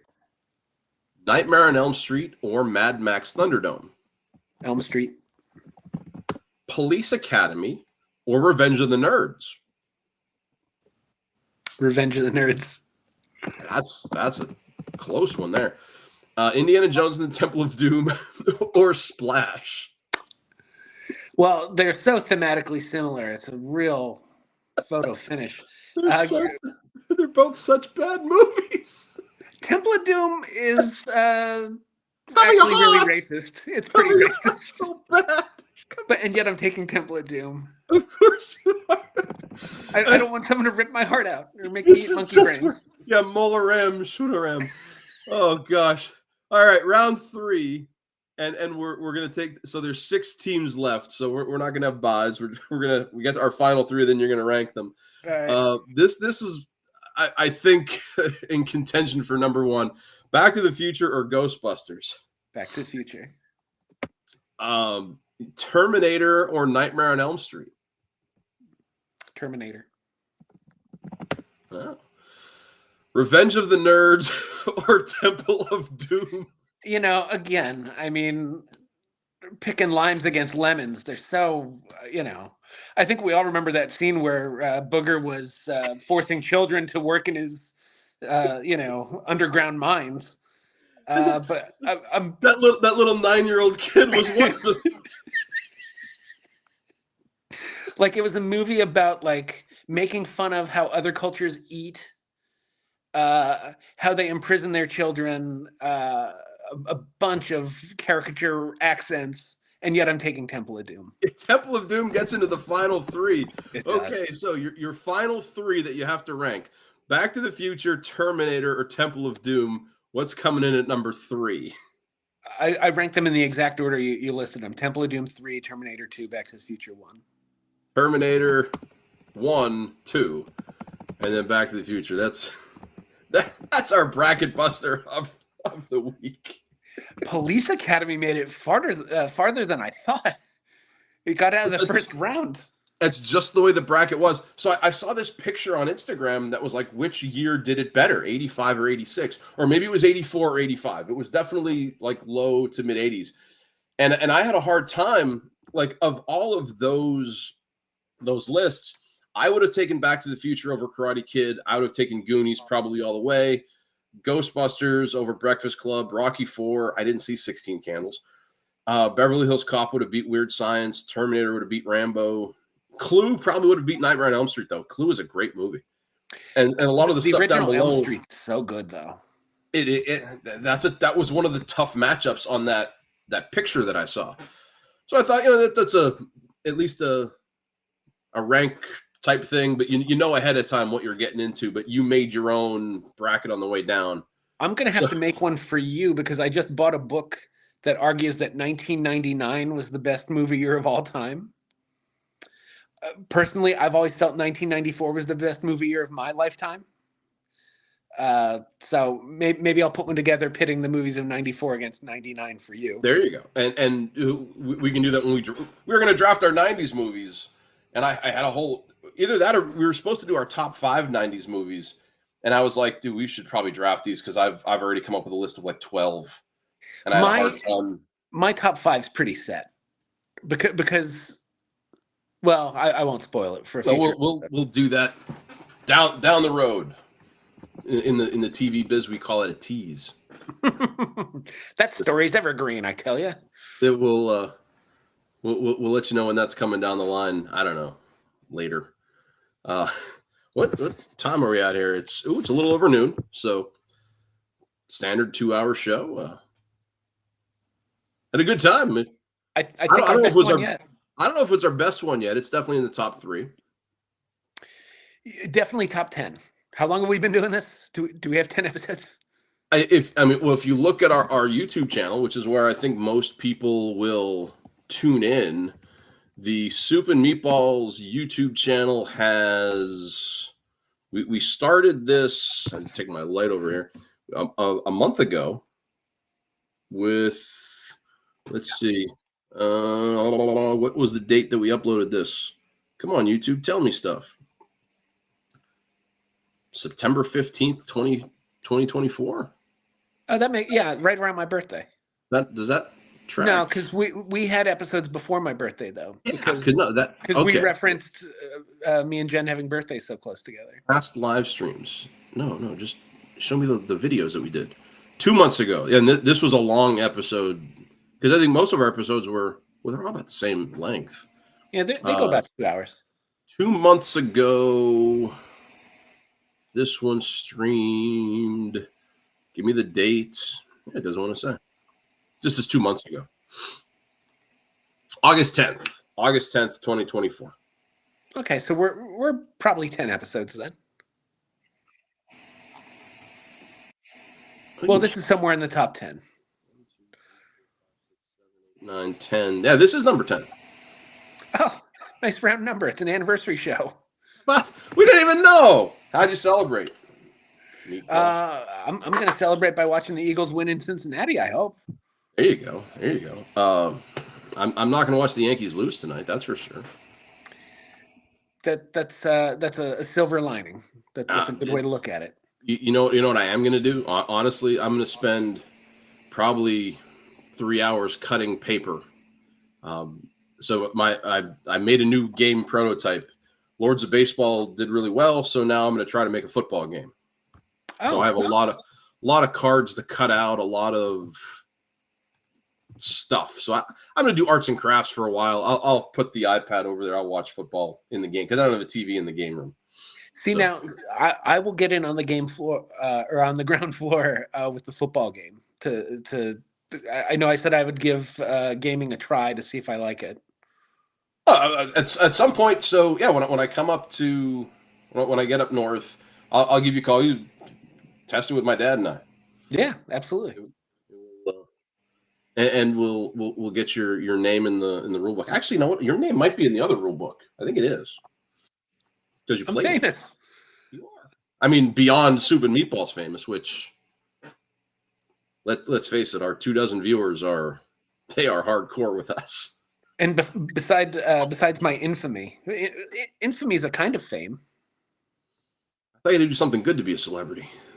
Not if you do it colorfully. There we go. With that, it's about that time. Go make some soup. I'm gonna go enjoy another meatball. I'm gonna go clean my dish, and those of you out